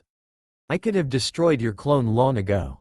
Zabuza growled. Oh? Then why didn't you? Naruto shrugged. I was just giving you a fair chance. After all, it's unfair that you have to face the future Hokage of Konoha. Make sure you put that in your bingo book. Before Zabuza could reply, Naruto pulled out a shuriken. Hey, Zabuza, let's play a game called Dodge, he stated cheerfully, before throwing the shuriken. Zabuza grunted. What silly game is this? He quickly pulled out his own shuriken to counter Naruto's. Both fell with a splash into the water. Naruto smiled. Oh, very good. I was hoping that wouldn't finish you off. Okay, how about this one? Naruto pulled out another shuriken and then threw it. Angry, Zabuza yelled, how dare you mock me, boy? Your shuriken will never touch me. Naruto smiled. I'm not done yet. He formed a hand sign. Shuriken Shadow Clone Jutsu. Zabuza's eyes widened as the shuriken multiplied into 20 shuriken. He cursed, they're all real. I can't dodge them all. Taking a last glance at Kakashi, Zabuza pulled his hand out of the water prison and leapt away. The shuriken vanished as Naruto dispelled his own jutsu. Meanwhile, Zabuza landed back on the shore throwing caution away. He decided to go for a direct assault on Tazuna. He didn't quite make it as Sakura leapt in front of him and swept him with her legs. Zabuza crashed to the ground spinning as he slid to a stop. Kakashi and Naruto rejoined the group, as Sakura stepped forward into a stance. Kakashi seemed surprised. Hey, is it? Yup, answered Sasuke, Might Guy's stance. In the future, she learned a lot of her taijutsu abilities from him. And with her chakra abilities she truly brings out the meaning of power and strength. She can also open the 8 gates, meaning she has more power than all of us here combined. Kakashi observed Sakura closely. From where he was, she seemed so frail and weak. It was hard to believe a little girl like her could really have power that could surpass the cages. Zabuza coughed up blood before standing. He looked from Sakura to Kakashi, although it was clear he too had realized he had lost his advantage. What, Kakashi? Too scared to face me? Kakashi shrugged. I would, but my students are intent on making a point. Besides, your trick won't work on me twice anyway. Don't get so. Zabuza grunted as he turned to face Sakura. What was that technique you used just now, to send me spinning away? Sakura smirked. That was one of Leaf Village's taijutsu techniques, the Leaf Gale. If you thought that was bad, wait until you see this one. Zabuza steadied himself. She vanished. Where did she go? Not above, behind, left or right. That means, below. As he looked down, he suddenly felt a tremendous impact upon his chin, shooting his face upwards. He felt his body lifted off the ground towards the sky. Below, he heard, and that was the Konoha hurricane technique. Now, followed with, Shadow of the Dancing Leaf. Hey, said Kakashi, that's Guy's setup for his lotus techniques, she's not going to do that right? Isn't that going a little overboard? Naruto tapped his chin, who knows, could be. Still immobile from the last attack, Zabuza couldn't help but fly helplessly in the air, as Sakura appeared right beneath him, in his shadow. As Sakura began a series of kicks, Sasuke smiled. Hey, she stole that technique from me. Kicking him down towards the ground, Sakura dove, spun, and finally, shot her leg out with blinding speed. And this one, she shouted, I call the painful skyleg. Zabuza, from barely 10 feet above the ground, shot downwards causing a massive crater beneath him. Sasuke and Naruto looked amused, while Kakashi and Tazuna looked stunned. What power? I'm guessing she was trained by Tsunade of the legendary 3, guessed Kakashi. Naruto nodded, yeah, and then, right before Guy's death, she was training under him. Her taijutsu skills are top-notch as you can probably guess. Kakashi's sweat dropped and shook his head, before he leapt into the crater. Moments later, he emerged with Zabuza's body. He's not dead, but he'll be out of it for a while. Sakura soon joined them. Sorry about that. I guess I carried away. Sheesh, said Kakashi, now I know why Naruto and Sasuke are so scared of you. Naruto and Sasuke both grunted and looked away, while the others laughed. So, what should we do with Zabuza? Asked Sasuke, poking the motionless body. Water style. Giant vortex jutsu. Naruto looked up. What? A giant torrent of water rapidly approached them. Naruto groaned, before shouting, "Earth style, rising mud wall." In front of Naruto, a large amount of mud began to rise up, until it formed a solid wall in front of them, successfully deflecting the water jutsu. "Sasuke, go check out who's attacking us," instructed Kakashi. Sasuke quickly leapt to the top of the mud wall, though he had to dodge a sudden sword attack. Kakashi turned to Sakura. "Sakura, take Tazuna out of the way." Sakura quickly fled with Tazuna. Meanwhile, distracted by the water jutsu, Naruto and Kakashi were unaware as a second ninja retrieved Zabuza's body, whom they had dropped yards away. When the water jutsu finally subsided, Naruto, Kakashi, and Sasuke leapt out from behind their defense to see who their visitors were. In the lake, 3 masked shinobi waited for them. One carried Zabuza. This one and a second quickly vanished. The third, oddly, pointed at Sasuke, before vanishing as well. "This was a surprise," said Naruto. "That wasn't supposed to happen." "Wasn't supposed to happen?" asked Kakashi. "That's right," replied Naruto. "From the future where we came from, there was only one extra shinobi. In the future after we released you from your prison, you defeated Zabuza and a person pretending to be an Anbu Mist ninja saved him.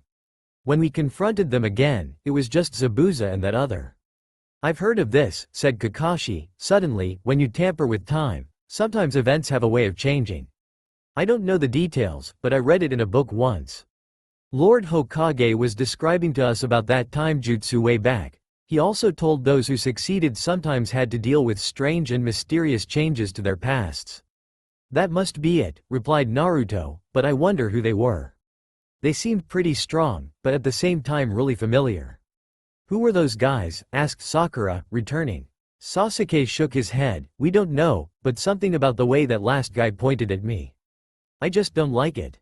"Well, they're gone for now, but we can assume they will be back," said Kakashi. "Alright, Mr. Tazuna, let's get you home." "Yeah," replied Tazuna, "man, that was a crazy battle. I hope they don't come back." "Me too," muttered Naruto. He looked up to Sasuke. "By the way, what happened with the ninja who attacked you?" Sasuke shrugged. "We didn't fight much. He saw that his friend had gotten Zabuza and then he just took off. But that sword of his. It was wrapped up, but it was just as big as Zabuza's."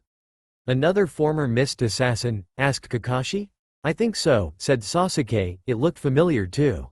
I didn't see it quite clearly, but it almost looked like Sharky's Samahata." "You mean Kisame?" asked Sakura, overhearing. Kakashi gulped. "What?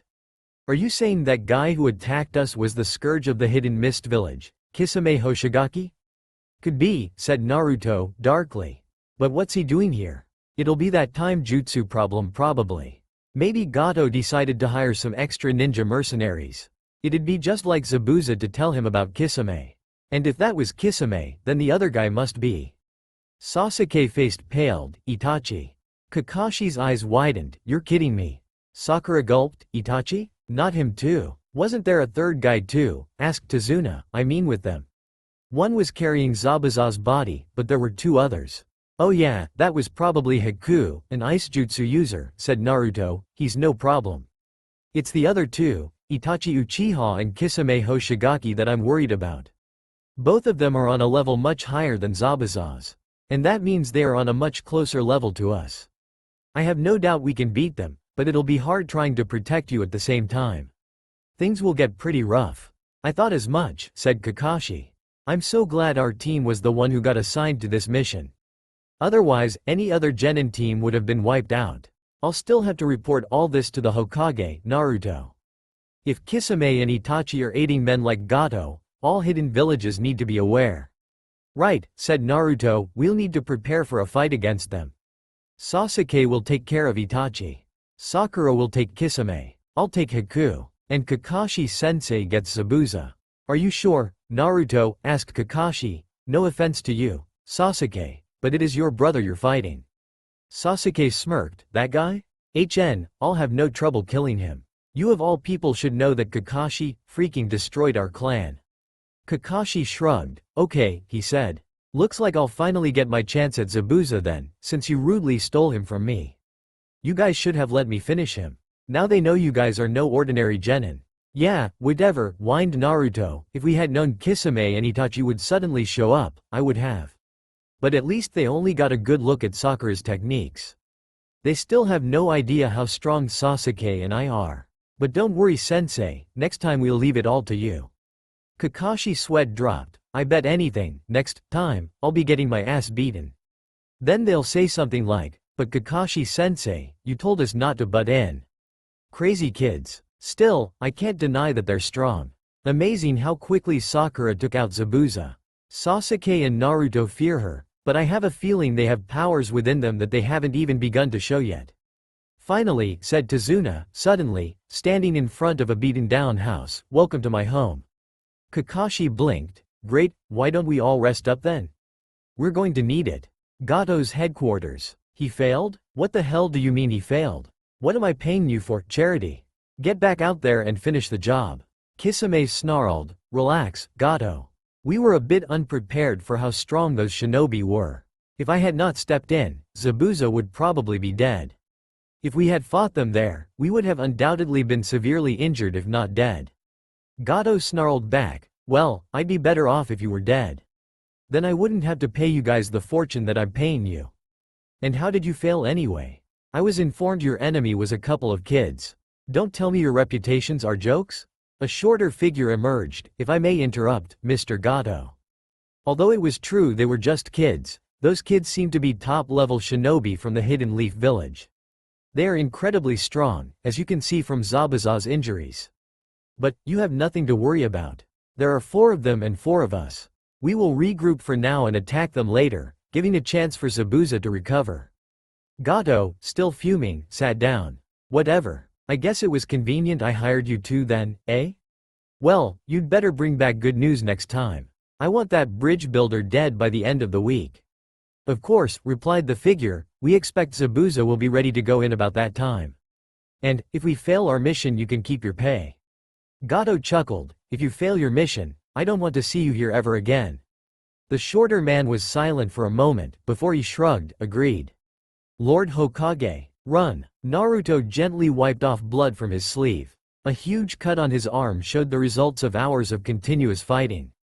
In front of him, Kakashi stood, blocking Kabuto's path. Listen Naruto, if you've ever respected me as a sensei, you will do as I advise. Naruto shook his head, no Kakashi-sensei. You stand no chance against him. You're just as wounded as I am.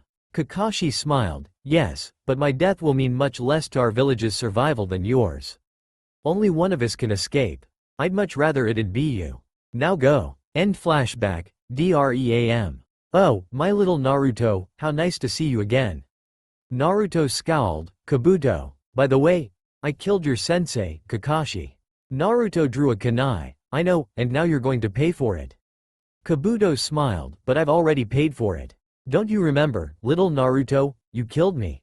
Naruto stared ahead, blinking, wah? And, now, I'll return the favor. Go join your sensei, in hell. End dream. Naruto shot up, breathing deeply. Next to him, Kakashi leaned against the wall. Bad dream, Naruto? Naruto removed his hand from his chest, where the dream Kabuto had stabbed him. Why yeah, nothing big. I was dreaming about fighting Itachi. I see, replied Kakashi, funny though. I heard you mumbling my name in your sleep. My name and some guy named Kabuto. You were screaming about how you were going to get revenge for my death. Naruto paled and looked down, so you heard? Am I to take it that I was killed by this Kabuto person? Naruto hesitated, Kakashi chuckled, you may as well tell me Naruto. I've already caught you, so to speak. Naruto nodded, giving in, alright. Yeah, you were trying to protect me when it happened. I had been fighting a couple of guys stronger than Itachi. I won, but they severely wounded me. Then Kabuto showed up. I think he was just waiting for the moment when I was weakest. I didn't stand a chance. We were about to fight, well it wouldn't have been much of a fight. Then you came along. You told me to run, and then you knocked me away. When I returned with reinforcements, you were already past anything Sakura could do. I'm sorry? Kakashi almost seemed sad. Naruto was almost sure he saw a tear in his eye. I see, well, don't dwell on it Naruto. You came back to this time to help patch things up didn't you? Keep that in mind, and let the past, future go. As a ninja, you should know that. Only the present matters. Besides, I'm sure I put a great fight to buy you time to escape. It does sound just like me, I don't let any of my comrades die. Naruto smiled, thanks, sensei. I won't let you die this time either. Kakashi gave a ghost of a smile. Well, that's something to look forward to, for both of us. Anyway, now that you're awake and feeling better, I'd like to discuss a few things. Get dressed and meet me out back. Sasuke and Sakura are already waiting. Outside. Oh, there you guys are, said Naruto, stepping towards the tree they sat near. Hey, Naruto, finally awake, sleepyhead, asked Sakura. Yeah, said Naruto, yawning, I feel great. So, what's up Kakashi? Yeah, why'd you call us out here, at 6 in the morning, complained Sakura. Kakashi sighed, they're grown adults, but they act like spoiled brats. Well, I was just thinking, with the recent turn of events. Unfortunately, I think we have to assume that the two mysterious shinobi that attacked us are Itachi and Kisame. Now, I know you guys think you're all confident and well prepared, but I just want to run over a few things to be extra prepared. After all, as I'm sure my future self taught you, we can never truly be fully prepared. This surprise with Itachi and Kisame even coming along should have taught you that. I suppose, said Sasuke, so I suppose you want to teach us some amazing training exercise? Or maybe, challenged Sakura, maybe you want us to teach you, sensei? Kakashi's sweat dropped, they're not taking this seriously. They're too confident for their own good. Not exactly, said Kakashi. Then what, whined Naruto, don't tell me you got us all up to have a pep talk. Kakashi nodded, kind of. The three shared a glance before standing. Kakashi looked up, huh? That's it, I'm going back to bed, said Sakura. What a waste of time, said Naruto. I could be doing some real training, said Sasuke. Kakashi sighed, before leaping ahead of them. He slowly pushed them back. Hold on a minute. This is no ordinary pep talk, What I really wanted to discuss was our teamwork abilities, among other things. Teamwork, asked Sakura, but you've already judged us on that. You told us we passed. True, said Kakashi, but I was referring to your teamwork. Sasuke nodded, understanding, oh, I get it. You mean our teamwork, all four of us together, which means you too, sensei. Kakashi nodded, I have already figured you guys are stronger than me, which puts you at an Anbu or legendary status. Sakura's mouth formed an O shape. I get it, she said. That makes sense. So, you want us to practice our techniques together with you, sensei, asked Naruto.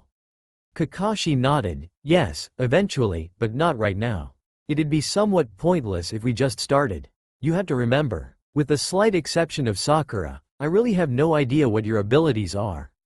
Your strengths, your weaknesses, your fighting styles, So you want us to describe our jutsu abilities to you, asked Sasuke? Kakashi sighed, no, Sasuke, I don't want you guys to name me every single jutsu As you well know, I've mastered over 1,000 jutsu. Does that mean I use them all? No, what I mean is this.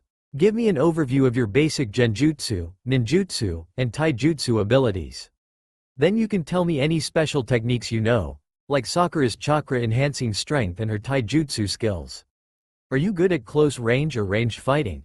Do you have any special traits, like high stamina? Things like that. Naruto, you start. Naruto frowned.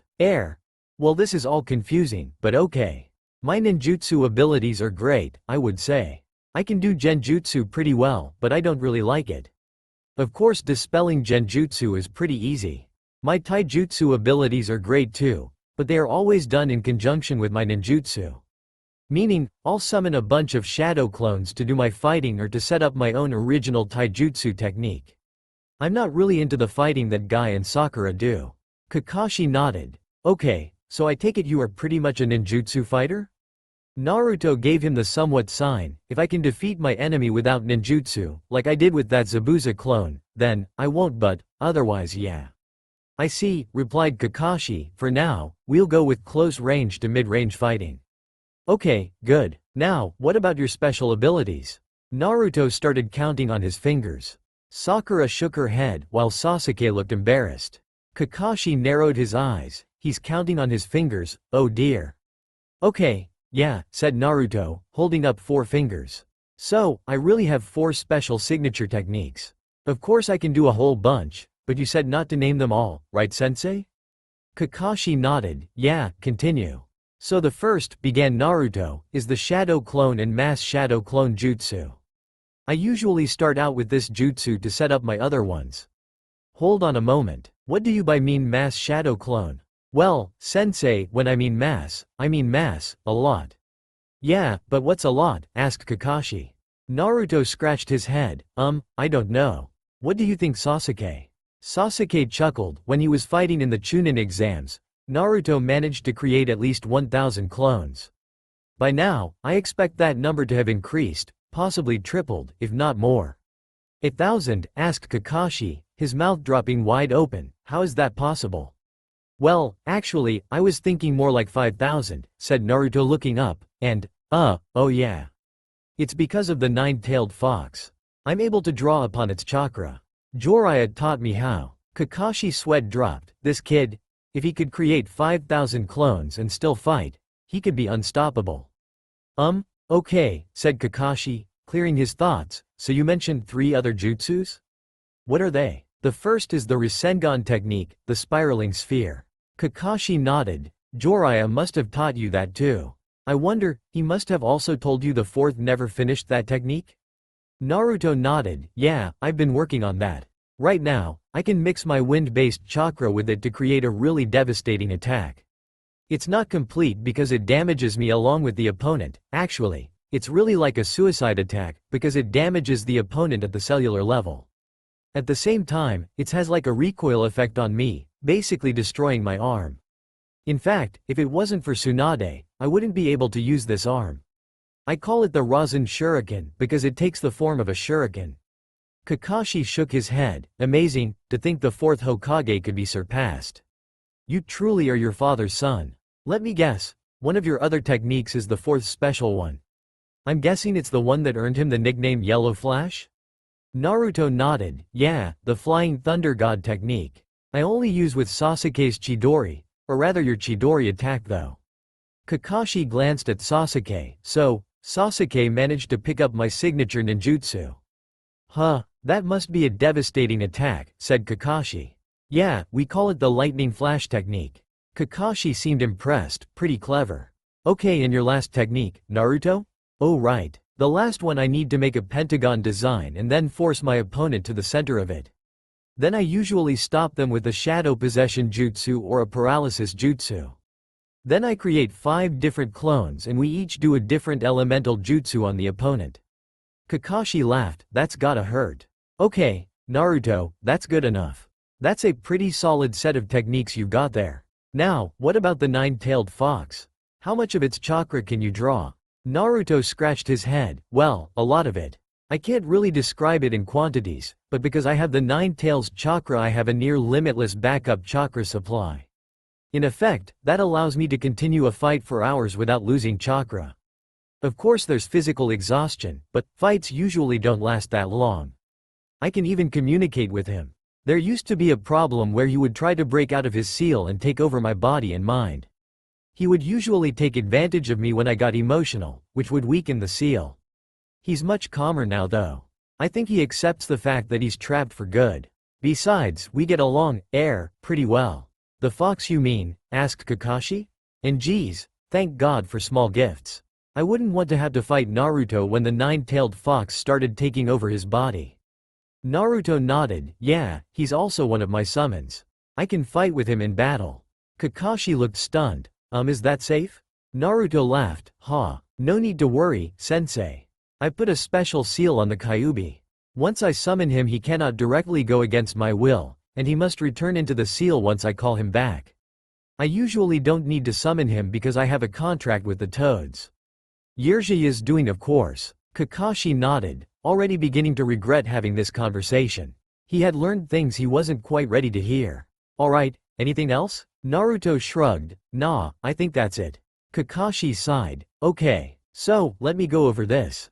You're mostly a ninjutsu fighter, but your jutsus seem to be most effective at close range, so you probably use taijutsu a lot as well. You have 4 favorite techniques and you have the ability to draw on the 9-tailed fox's chakra. Sound right? Naruto nodded. That sounds good, sensei. Okay, Sasuke, your turn. Sasuke took a deep breath. My ninjutsu abilities are top-notch, second only to Naruto. With my Sharingan, I can analyze and copy jutsu, and create and dispel complex genjutsu. Which is why I'm the one fighting Itachi. My taijutsu abilities are good, but like Naruto, I don't prefer them over my ninjutsu. I guess you can say I usually keep my distance, but like when I use the Chidori, I have no choice but to get in close. Kakashi nodded. I see. Okay, now your special abilities. Well, there's the Chidori for one, began Sasuke. I've also developed my own variations of the Chidori and I can channel it through my body. I also have two special jutsu that only Itachi and I can use, as we are the true heirs of the Sharingan Eye. Kakashi blinked. Oh, how come I've never heard of them? You need to have another form of the Sharingan Eye, sensei. You'll develop it eventually. How? I don't know, but you will. It's called the Mangekyo Sharingan. And with it come two techniques. They are, the ultimate genjutsu technique, the Nightmare Realm, and the secret black fire technique, Shining Sun. Kakashi shivered. Mangekyo? Does your brother have it as well? Sasuke nodded, but luckily enough, mine can defeat his. Don't worry about him, I'm more than enough to take him out. So, anyway, I also have special jutsus involving snakes, including the ability to summon snakes and the legendary sword, Kusanagi. I have the summoning contract with me. Kakashi nodded. Alright, I got it. Anything else you wish to tell me? Sasuke shook his head. Nope, that about covers my abilities. And finally, said Kakashi, pointing to Sakura, your turn. My ninjutsu abilities are pretty good, though my offensive techniques are not nearly as good as Naruto and Sasuke. My genjutsu skills are second to Sasuke's, but I hardly use them. I can dispel genjutsu pretty easily, just like Naruto and Sasuke. And, well, you've seen my taijutsu abilities and you probably know the full potential of them. Kakashi nodded. Well, my first guess would be to say you're a full close-range fighter. What kind of defensive ninjutsu do you have? My main ninjutsu ability is to channel chakra for taijutsu attacks, and medical ninjutsu. I'm a great healer, able to heal minor to some potentially fatal injuries. I also have an in-depth knowledge of the human nervous system, so by directing chakra into my opponents I can practically control their movements. Kakashi smiled. A medic ninja. Well, it's no wonder, considering what you've told me about your training with Tsunade. Great strength and medical knowledge, pretty impressive. Okay, I've already got a good look at your taijutsu abilities. According to Naruto you can open the 8 gates? Sakura nodded. Yeah, but don't worry, sensei, I'm careful. Much more so than these two bozos anyway, she said, chuckling slightly. Kakashi smiled, while Sasuke and Naruto silently fumed. Alright, then, that's good enough for now, said Kakashi, standing, as I'm sure. You all know a good deal about me, so we'll just skip over all that. We'll head in for some breakfast before we begin to prepare for a future battle. By the way, Sakura, how long do you figure we have until Zabuza recovers? Sakura quickly calculated to herself, well, based on his injuries, I'd say at least a week. If they have a medical ninja it could be considerably less, but I doubt they have one. Not many ninja take up that branch of ninjutsu. Kakashi nodded. Well, we'll take it into account. In any case, I think they'll regroup before they try their assassination attempt again. I think a week sounds about right. Alright, I'm sure you're all hungry. Let's eat. As Sasuke and Sakura walked in, Naruto pulled Kakashi back. What is it, Naruto? Sensei, I was thinking. He whispered his idea to Kakashi. The Junin paled and his eyes shot wide open, though he did not immediately disagree. How? He asked. Forgive me, but I doubt you can just walk up to them and convince them. Naruto smiled. Well, let's just say that the seal I placed on the 9-tailed fox can be used on humans as well. Kakashi seemed skeptical. I suppose it could be worth a shot. And what about the other two guys? Naruto shrugged. We'll see. Based on events from the future, I don't quite think it will be necessary. Preparing the seal takes a long time anyway. About 2 days. I have the time to make 2, possibly 3. Kakashi seemed really skeptical. I'd really love to see that, Naruto. Anyway, let's go in. We shouldn't keep them waiting.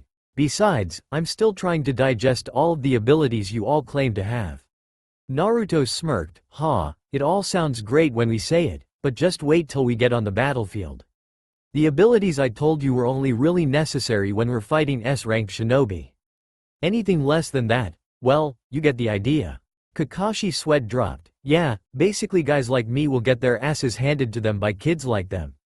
Naruto and Kakashi soon entered the small house.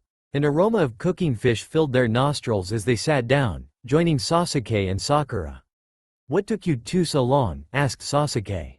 "Naruto was telling me about some idea he had," replied Kakashi. "What idea?" Kakashi waved him off. "Later.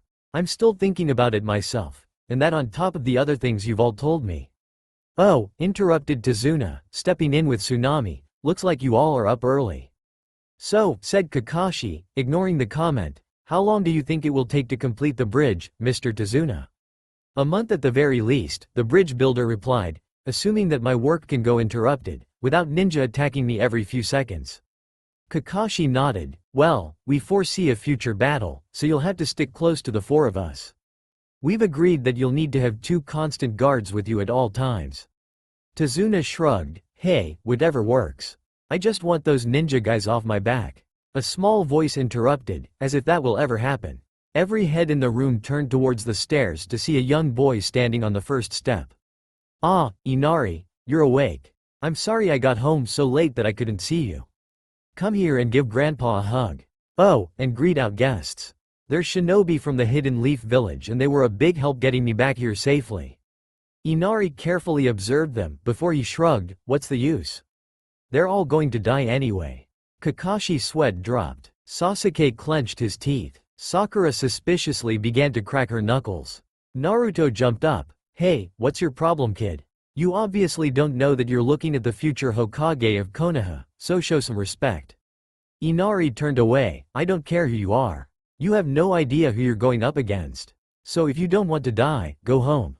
Naruto shook his fist, but Tsunami spoke first. "Inari. These ninjas safely brought Grandpa home yesterday night. Show them some gratitude." "HMPH. I'm going to my room," announced Inari, before trudging upstairs. Tazuna sighed. "Sorry about that. He wasn't always like that." "What happened?" asked Kakashi. Tazuna threw his head back. "Well, a few years ago, a man came to the Land of Waves. He was a fisherman, but he managed to save Inari's life after an accident. He made such an impression on little Inari, that the two were never apart.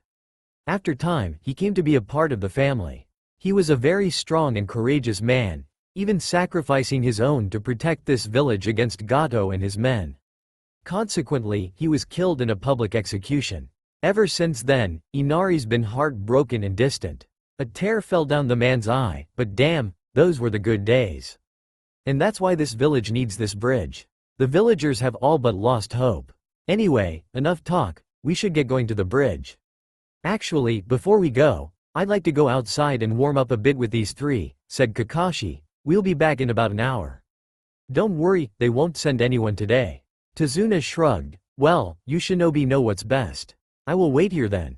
Kakashi nodded. "Alright, let's go. We've got a lot of ground to cover."